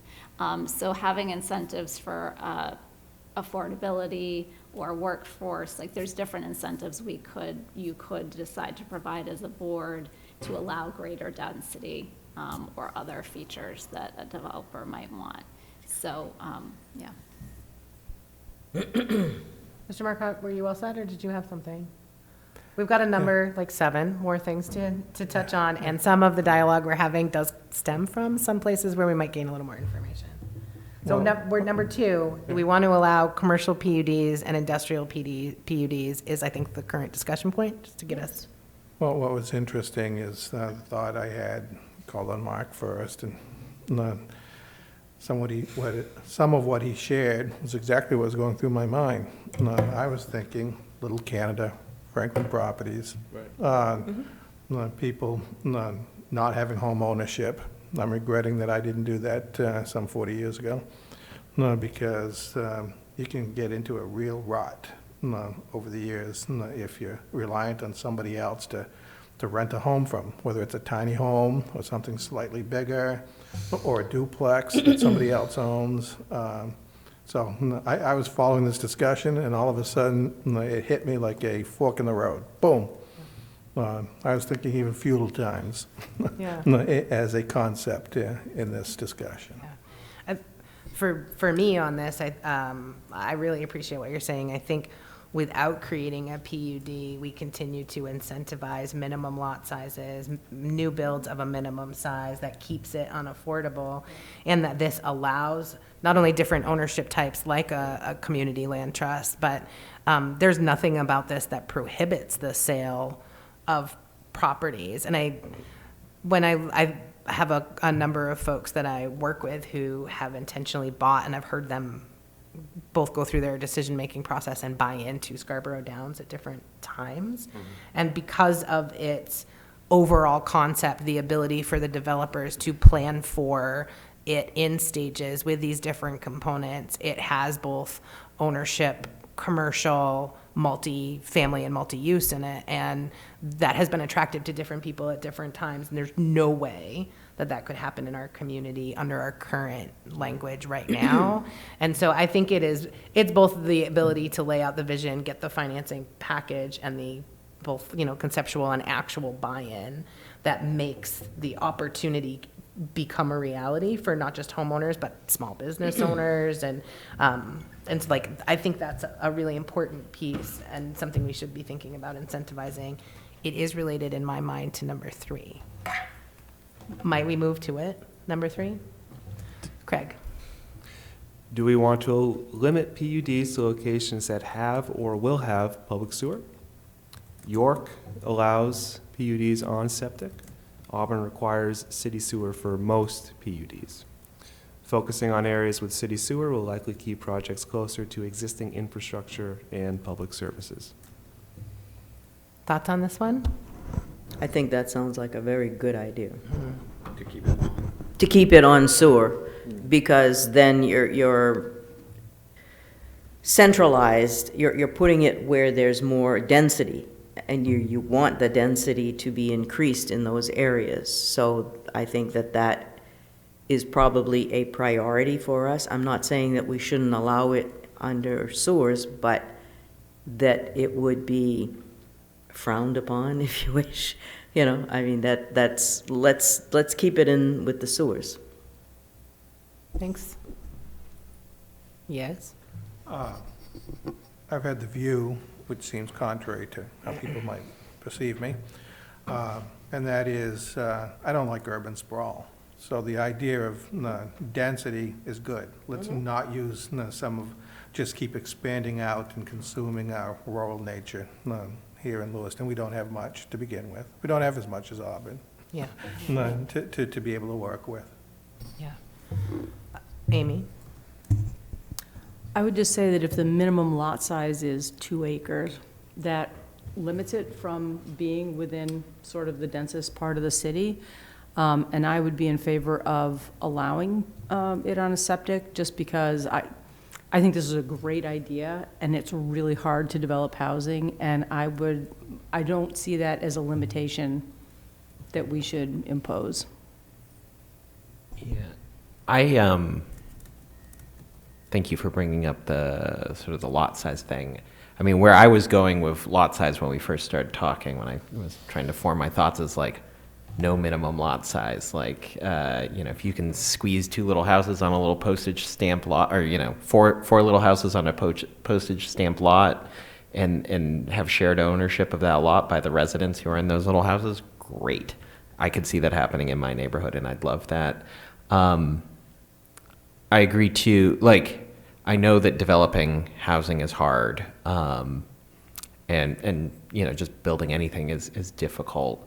But I really do value what Michael was saying around, we have open space. Like, I actually purchased some open space to make sure it didn't get developed within the city bounds, and I think that is, if we start to allow this type of development outside, sure, it could be more dense, sure, it could be all these things, but it's going to end up having, I think, a lot of the connectivity issues and car dependency issues that you see with traditional suburban development. And I think that'll actually harm the finances of this if you have to, maybe you're not required to have parking, but you're going to have to devote more space to parking just because that's how people are going to have to get around.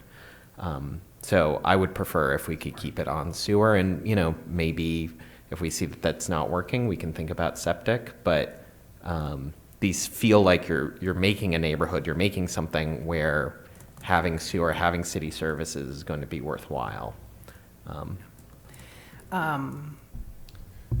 Yes, Zoe. Yeah, I just want to echo both Alex's comments and Michael Marcotte's comments about trying to keep things denser. So I'm also in favor of keeping things on sewer. I also think that if you're trying to squeeze too many septic systems onto a small lot, that gets really tricky in terms of a surface wastewater disposal perspective. So maybe just stay away from that. Yeah. I'd like to offer my own thoughts, which is I really do want to incentivize density. I think that's really important. I think God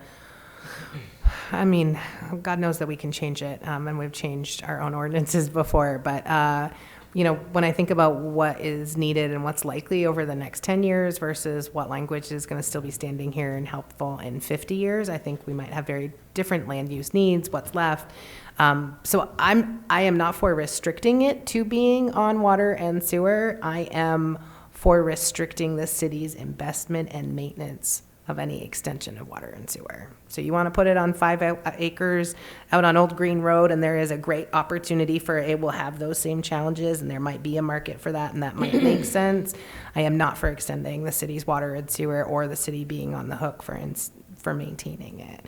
So while I don't feel that we necessarily need to restrict it, I think any PUD that's proposed that is not already on city services is making a commitment for a 10 or 20 year of both building and maintaining those services, and then go for it. But for me, that's there is the sprawl nature, there is the connectivity nature, but I think we don't have all the land that Auburn does, and I can see potential uses in some pockets, right, of creating something very planned and that creates its own neighborhood and its own center, and we would want that at some point, maybe not tomorrow, but I don't want to finance it. I don't want my kids to have to finance the maintenance and the creation of those systems, and so I'm all for not restricting it, but I would like not to incentivize it. And that's not uncommon. We already have some places where that's a precedent. Zoe? Is there a way to have it where it's not that we explicitly encourage it, but like you could apply for an exception or something, say like we really are discouraging things that are on septic rather than sewer, but for some reason there's this perfect opportunity, you could bring it to us and we're like, yeah, actually you're right, that is a perfect opportunity, we'll allow it in this case. One option may be to if we want to differentiate between sewer, between septic, could be to use the conditional use permit process for projects proposed on septic. That may sort of help to provide a few more standards.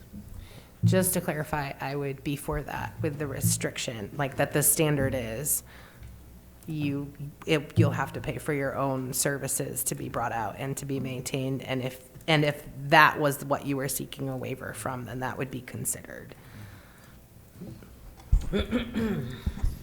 Would that include any sort of impact fees that you could assess to the PUD, for example, specifically for road maintenance? The only Because the further out you are, obviously, the more expensive. The only impact fees I'm aware of are for city sewer, but we can check with Public Works if there's anything like that, as far as. We'll take that suggestion and we'll come back when we're drafting language. Amy? So the only problem I have with the conditional use approach is if you're looking to buy a piece of land to do this on, you can't apply for the conditional use until you own it, right? So that would discourage people from buying the land in the first place, right? So I would hate to buy a piece of land, assuming my conditional use permit would be approved, but then it's not approved, and now I've got this land, and what am I gonna do with it? Yeah, I mean, if you're looking at 10 acres where you're gonna create a new Lewiston neighborhood, and you can make those plans work knowing that you have to put in your own services, whatever that looks like, and then you can ask for the waiver and maybe not have a better financial outcome. I don't know if that's useful. Put that under advisement and come back with more. Anything else on density, Mr. Marcotte?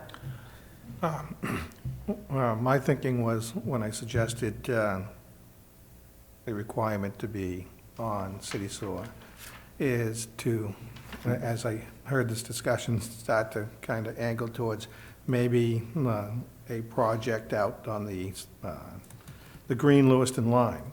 Yeah, we're not going to bring sewer all the way out there. So what I was envisioning was this would be an encouragement of these developments closer into town on land that is already receptive to city sewer.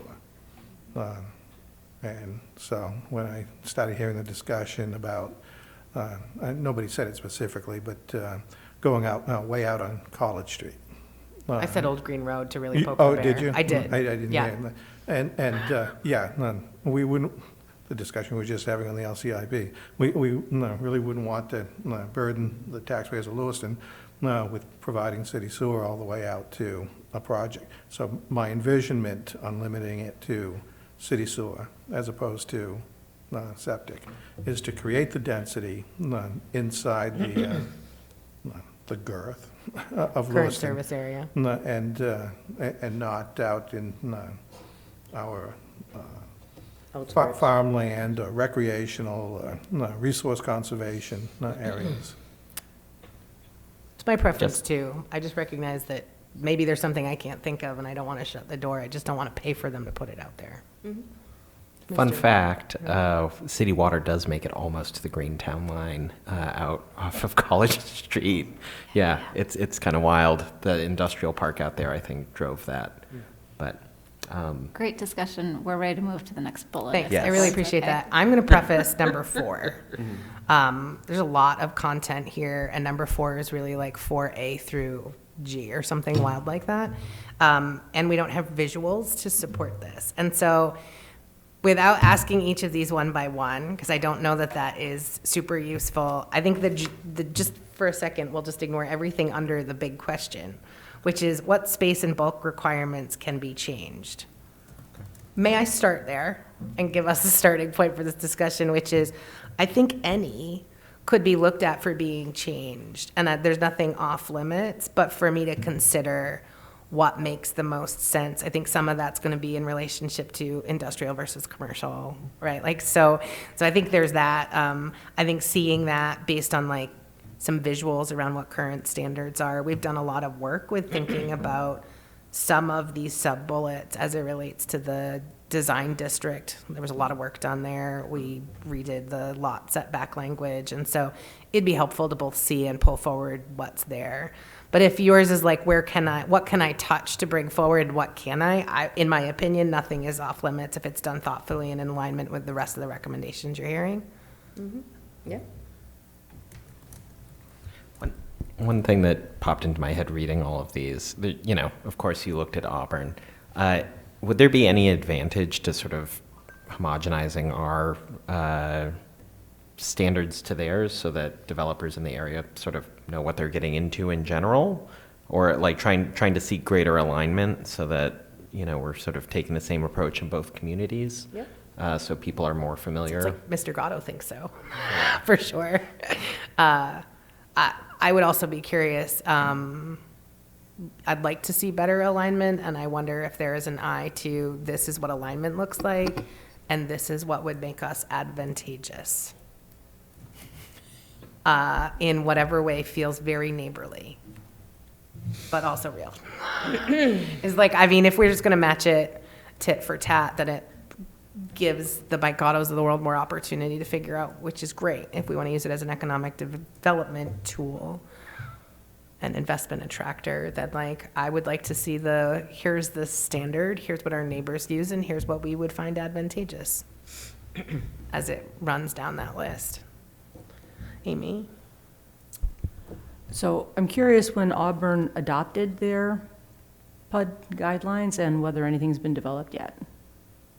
They've had a number of developments. I don't know what year it was adopted. It's been on the books for quite some time. Everything by Do you Evergreen remember Longhorn the was part names of of it. anything that Eric mentioned? We met with the development director in Auburn, Eric Cousins, and gosh, he probably listed 4 or 5 developments. They're not sticking in my head. I would love a list. I'd love to go drive around and take a look and just get that in my head. I'm really curious about the 5%. I heard a request for a planned field trip. The Harvest Hill Lane up Minibus. off of, what is it, East Hardscrabble Road in Auburn. That's a residential PUD that they've developed. If you want to take a look at that one. I'd love a list with addresses or, let's do a field trip. Yeah. Right?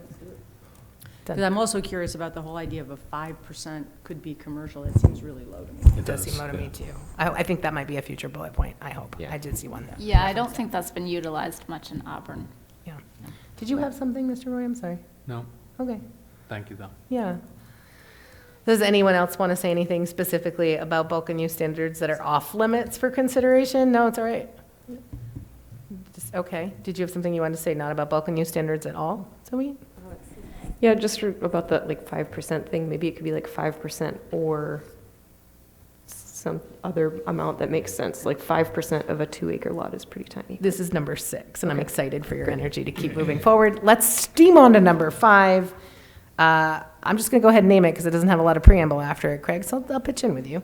Do we want the ability to require PUDs to allow public transit to stop at and travel through a PUD? York's ordinance does have that ability. Hell, yes. That was a yes Heck yeah. from Lucy. Other thoughts on this? What's the downside? So the planning board says, okay, this development should have transit in it, and now we're forcing you to go talk to the transit agency to provide it? What's the mechanism here? I'm not, It's a great question. that being said, surprise, surprise. Well, the I question is, do really we like want the- transit at a development too. But what's the mechanism here? I don't quite understand it. Great question. Really just taking the bullet points from the different ordinances, but we can get more information for you on that. I would offer for me I would like the ability to require it. Maybe that becomes in which spaces or size. And so yes, the ability to require it doesn't mean I think we should on all spaces. And that's the question you're asking. So I'd like the ability to. I think it is more important for it to speak about how it interacts and connects to existing public transit than it is to require public transit through it. So when I think about this, do you have a parking spot for the bus to pull up? Is there pathways in and out that connect to bike storage throughout the facility. And you're welcome. And do I care if this thoughtful design doesn't allow for a big purple bus to make it through? I don't. And so like through versus to is different for me. And I think that could actually be really important at some point. Yeah. Sort of adding into that, quick plug for a blog called Human Transit. If you want to think about transit issues, the guy's very thoughtful. It's worth reading. Could be interesting in terms of talking about how we want transit to interact with developments, you know, through versus at versus near. The other thing I would wonder if we could see some models from other places that have done this, not only requiring public transit, but maybe requiring other transportation modes. So like, hey, you want to do this development, we're going to require you to operate a car sharing service on the site. You know, maybe it's in a more rural location, maybe there isn't transit around, but we still want you to have some sort of ability to do this. Or, hey, we're going to require bike infrastructure because we want you to connect to something local. Can I put a plug in for trams? Sure. Okay. Any technology you want. A monorail. Yeah. I like options. But I do think, yes, I'd like the ability to require it. I don't know that we would all the time, but the ability to be there would be helpful. Others on ability to require public okay. Zoe, this one's yours. Mine too. Do we want to allow a certain percentage of the PUD to have a commercial element as an accessory to residential use? There's some notes on what other people do next. We've already had some discussion about this. So thoughts on mixed use specifically for commercial? And just to be clear, this could be an industrial PUD that requires or allows up to, allows, because that's the point, not requires, right? Allows up to a % of commercial? Or is it specifically residential allowing commercial? This was, well, the question was more framed around residential. Yeah. And do we want to allow commercial Yeah. uses in that residential piece? I've heard a lot of agreement on this already. It seems like yes. And maybe there's no need to have this. I mean, if the board wants to just allow mixed use, whether it's commercial and industrial or commercial and residential, and not at a certain ratio, I mean, that's also a possibility. Great, Yeah. that's really helpful. I was going to say, yeah, no restriction. You know, come to us with a good idea. For example, you know, I've spent a lot of time in a neighborhood that was basically 50-50 residential and like commercial warehousing space, and it was home to a lot of people who did artistic things or built things and like maybe lived at their factory where they built furniture. And so it was really advantageous to have a built form and the permitting and you know, ability to just, you know, live where you work and you know, coexist with that. It was a really cool spot. Thanks. Other thoughts or comments, Mr. Marcotte? Yeah, I thought the 5% was a little low. Yeah. And I like what staff has added here. The word I keyed in on was complementary. I don't want to see a PUD where it's 50% residential, 50% commercial, and you've got people from the outside buzzing by your residential all day and night long. So the complementary is key Yeah. to the development. And before reference, we've already done some of that work that could harken back to some of your neighborhood business and commercial. Any other? I like the comment, and I like it in light of what Alex said. So having that relationship be like proven, like why are you putting these things together? Yeah. Because can you imagine if the 50% commercial is like office space commercial, and so you just have people driving to the office every day in your neighborhood, but you still don't have a damn coffee shop. Or a cement factory. Yeah, right. So, yeah, complementary I think is helpful. Alex, another? Just you know, to make a plug for 50% or, you know, 48% office and 48% residential, and the remaining is coffee shop Okay. is that could be a great way to keep that coffee shop open all the time. You know, because think about it, what we want to see on Lisbon Street is apartments and shops, Yeah. and that's literally, you know, and office buildings, and that's literally what we're sort of making fun of right now of, you know, people driving to the office. So, Yeah. you know, trying to break down the paradigm of, you know, people taking the big blue bus or the big purple bus to the office. Yeah. I would say, because this actually harkens back to Roger's comment earlier, I struggle with percentages in general. Like I do like the freedom and flexibility of plan for and share a good idea. But in general, square footage, I'm struggling with that, not because I can't comprehend square footage, but because this is two-dimensional, and if all of a sudden each of those boxes are 6 stories, 4 stories, 5 stories, is it 2 floors of commercial? Is it, industrial over here? Like, so I'm for mixed, and I get nervous around what square footage looks like and how it really sticks to like footprints versus the third-dimensional piece of building up. And Yeah, I'm a big fan of building up. yeah, like build Because up. It seems to me you could have a much smaller footprint and Yeah. service more, but. Yeah, that's and just me. offer more amenities and No, things, right, and right. yeah. It kind of feels like what we're talking about is kind of getting us into the realm of form-based code.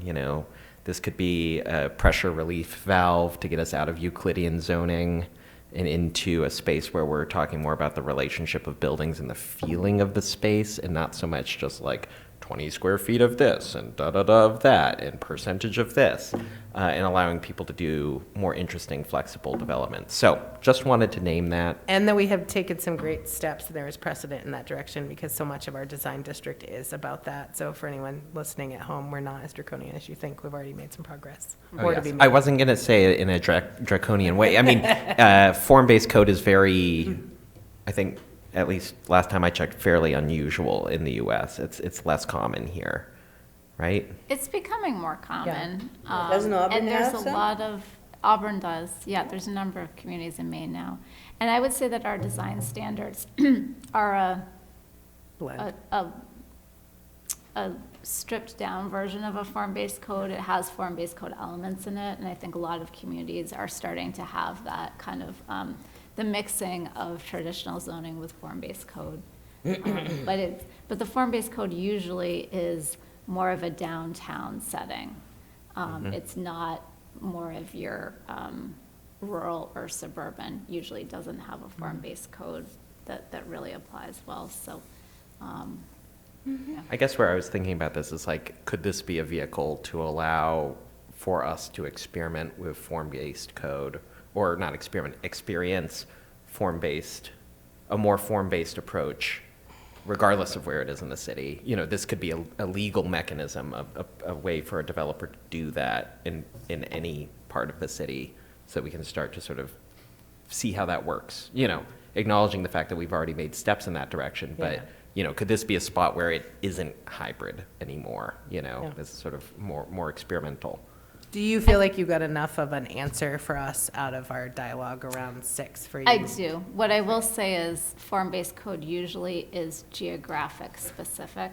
So you're either taking a historic neighborhood and you want infill to have the same historic character, and so you're naming and specifying what that historic district, what makes the character of those buildings and the setbacks road, or you're taking an area where you want to create a different development pattern than what's already happening, and you're imposing the form-based code there to change it from being more car-centric to being more walkable, to having buildings closer to the road. So if we're looking at a PUD ordinance and saying it applies to many zoning districts or all, sewer might be a limiting factor, I'm not sure how we pull form-based code into the conversation, but maybe there's a way that we do. Cool.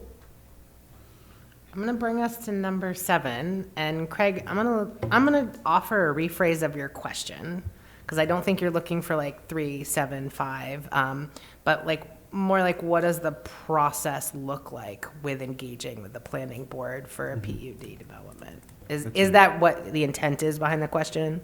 That's right. There are, and again, number 7, different towns require a sort of preliminary meeting, and we think that could be beneficial here too, given the different moving parts and different sort of, just moving parts of the of any sort of development here. There could be density bonuses awarded. There could be different allowances given, and a preliminary meeting could be beneficial to for both the board and for the applicant in sort of determining if a project like that they're looking for is feasible. And it could, obviously, it could determine whether or not they choose to move forward, or, it could just help to flesh things out. Well, and though not required is, from some of you who might not have been here, is the process that we undertook for the Wedgwood project. So because that was so many moving pieces, so many moving buildings, though it is all residential use, so a little bit different there, but there was a couple of engagement sessions where we essentially did workshop with them. We have your standards, we know what you're looking for, it's gonna be tough to meet this, it's gonna be tough to meet this. Would you consider a waiver, of which we didn't have to vote on that night and was not officially being requested? And we found that process to be extremely useful to understand what the designers were looking at. And I would hope that they would also say that engagement back and forth helped them fine tune their plan, really get their financial model tight, and come forward with an actual application that we could discuss. Yeah, go ahead, Lucy. Yeah, we did the same thing with Continental Mill, and that was very helpful for them and for us to know what their intent was and what they were thinking, and, did we acknowledge that, did we agree with that, or did we think well, how about if you do this instead of that? And so things got tweaked. Same with Wedgwood, things got tweaked, and things worked out much faster that way for when they came and did the presentation. So I think that would definitely be helpful for the board. Yeah. I personally love the idea of kind of like a workshop an actual approval, and whether there's a second one needed, whether there's a phased approach, or I guess a third one, or subsequent ones, I think might rely on the scale or the ultimate phases. Like, we've recently reviewed a phase 2 and a phase 3 of something that was approved, 10 years ago? So I think a minimum amount of time lapsing before any more future construction or permitting should trigger a revisit of the original vision, kind of as a minimum. That's just my opinion, in terms of what makes a lot of sense. But I think just based on the conversation that we've had here tonight, where we'd allow you to build it where it's not on sewer, but there would be considerations, or we'd incentivize you to do it here with density. I think that a preliminary conversation would be really important for them to hear and know some of those pieces, and for us too as well. So for that process, I do think it's a large development. I think multi-step process makes a lot of sense. And I think maybe one of the most important ones is that a non-decision-making information gathering for both parties is a really vital piece of the success of the subsequent meetings. Okay. Any other thoughts on that from you? Couldn't have said it better.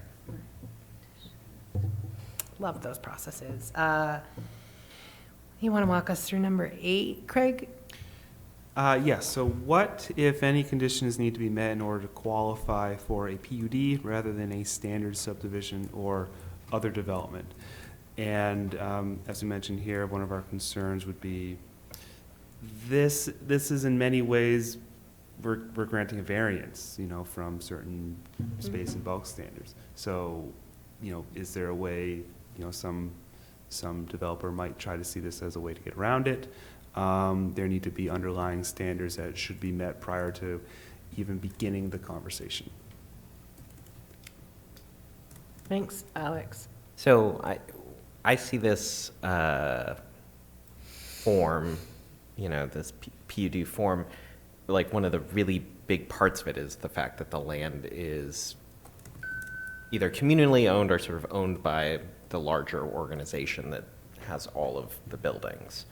And so in thinking about this, having and that's the big differentiator between this and a subdivision, right? Is that you're not carving it up into separate lots, you're keeping the land ownership in one spot. So,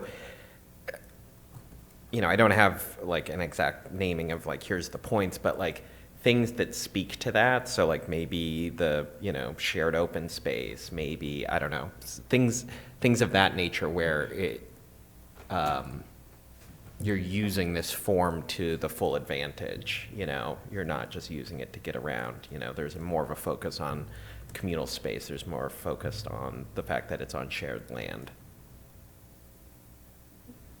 Yeah, I think some of the sub-bullet points here we've already spoken to, like you've heard us speak to density, you've heard us speak to utilities, availability of utilities. I think you heard us speak to some extent, your first 2 bullet points is around traffic connectivity and interconnectivity. And so do you have enough from the earlier conversation as it relates to most of these, or is there anything you specifically want to ask about as a follow-up? I think I'm good. Yeah, I think we're in good shape. I guess what jumped out for me was whether you want to provide, and maybe that's number 9, parking reductions. Is there a number 10? If there's a number 10, I don't have it. No, okay.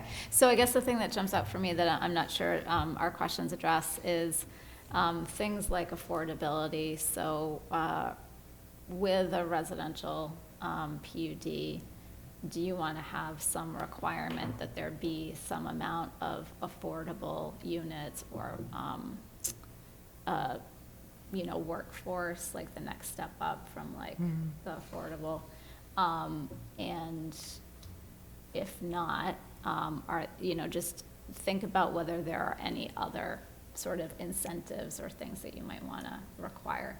Those could be incentives for a density bonus, so to allow more density if, 20% is, 10% is affordable, 10% is market, or not market, Workforce. Something like that. So it's something to consider. Thanks. Cynthia, I feel like you leaned in. Yeah, I didn't know if this is a place where we want to talk about incentivizing, like, home purchasing as opposed to This is. this turning into rental property. And is this the section this would go in? Great. Yeah. Do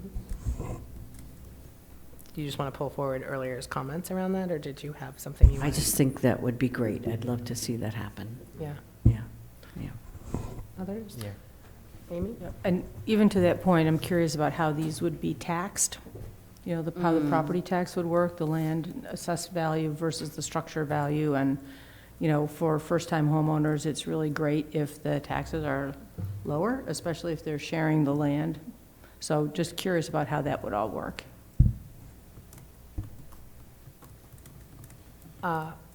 Go ahead. Were you going to, do you I have an answer to that question without further research? Nope. You leaned in like you meant to, will Craig. have to get back to you. Okay, we'll look for a follow-up on that. I appreciated the open space, which I think that we've talked a little bit about. You mentioned specifically shoreline zone in here, and I would not want to upend our agreements around shoreline zone use for a PUD, but I can see PUDs in an area with shoreland that is still following the use of the shoreland and do make that so I don't know that would necessarily need to be restrictive if it followed other existing zoning as it relates to watershed and shoreline zoning. Well, actually, the way that you have it in the bullet point in here, I think is good. If the open space of the PUD is the only part of it that is within the shoreline zone, then I think that would be a environmentally sound way of considering that. Yeah.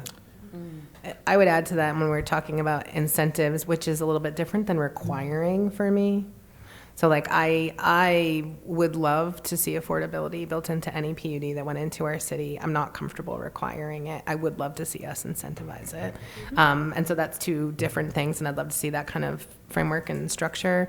Likewise, if a good chunk of some of our wetland or if that was built into a PUD, I would like to maybe incentivize, not require public access to that shoreland or to that natural resource. Like if somebody's buying a chunk, like somebody gets big on Garceland Bog and is like, all right, we're just going to buy that and we're going to put a bunch of tiny houses around the outside, and then how cool that we have this nature preserve in the middle. I think if land was going to be locked like that for this purpose, I think it would be nice to incentivize public access into it. Alex. What are the other tools that we have besides like a density bonus for incentives as the planning board? Like what else can we put on the table? Thinking about, the ownership piece. I was sort of running through this like a little like flow chart, like, so you're doing this, are you going to allow home ownership? No. Okay. Well, if you're not going to allow home ownership, well, what about, affordable housing? Okay. No. Well, what about public access? What about, sort of going through the list of all the benefits that this could, we're giving you this more leeway. What are the benefits that you can get? What other things do we have for leverage besides just the leeway that comes with this process? And can you share that That's with great. us when you Yeah. come back with it? Yeah. Yeah.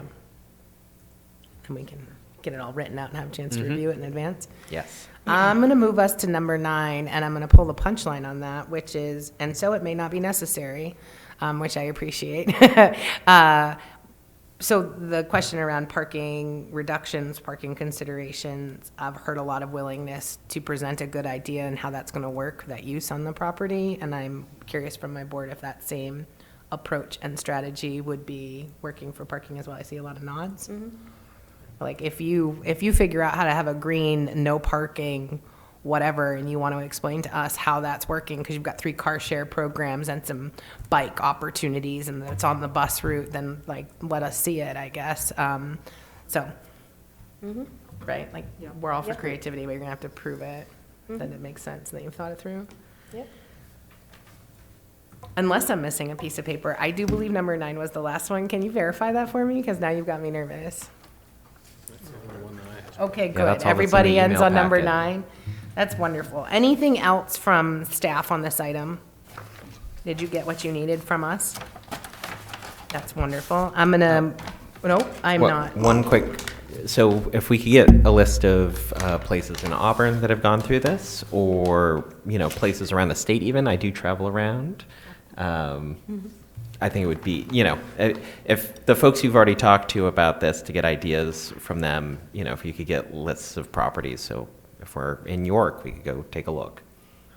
And if the field trip isn't in the budget, I would welcome the next time this is introduced. And I think this process has been great. It makes sense where we started and why we're there. But the next version would be greatly enhanced with visual aids. So whether it's just pictures, and I think for what it's worth, the staff has done this well previously. When you kick-started the design district, you brought forward real pictures of real communities and our own to help give us a sense of what that might look like so that we could respond in a thoughtful way. And I would say that would be a really useful, the field trip first, and then if it doesn't work, the PowerPoint presentation, but something that allows us to see what this looks like in reality, while also very much welcoming lists and our ability to go explore ourselves. But I think as we talk about some of these, it'd be helpful to see it in visual aids. And I hope you got enough direction for that to be a useful exercise and you not have a ridiculous slide deck where you're just shooting things in the dark. That's not the goal. Lucy. I have are we done this item? We are, I Okay. believe, yes. In other business, I will not be here in March. I am having knee surgery on the 4th, so I will not be available until the April whatever meeting. I hope you heal quickly. So do I. Thank Okay. you. Yeah, thanks. Any other business? Great. Number, goop. Well, staff just wanted to interject. We have no business on the agenda for February 24th. We just wanted to verify if canceling the meeting, if the board had anything you wanted on that. I feel like that's the right word for the capital improvement process. So anyone object to not having a meeting on February 24th? Lucy, we won't see you for 6 weeks then, That's right. relative to your point. Great. I would like to move us to agenda item number 6, reading of the minutes, and I am seeking a motion to adopt the January 27th, 2025 draft minutes. So moved. Thank you. Is there a second? Second. Thank you, Alex. Close though, Roger. Any discussion about the minutes? Great. Can we call the roll? Roger Dupree? Yes. Michael Marcotte? Yes. Lucy Bisson, yes. Mark Roy? Yes. Shanna Cox? Yes. Excuse me, Amy Smith? Yes. Alexander Bond? Yes. Thank you. And I would look for a motion to adjourn. So moved. Move. Thank you. That was everyone, and it's unanimous. Hey. Adios. Thank you so much. So no I planning really board on the appreciated your motion. 24th? No planning board. Nicely done. Yeah. Good job, everybody. That was the least painful capital improvement process. Yep, I think so. Good job, everyone. Well, and I think Mr. O'Malley did a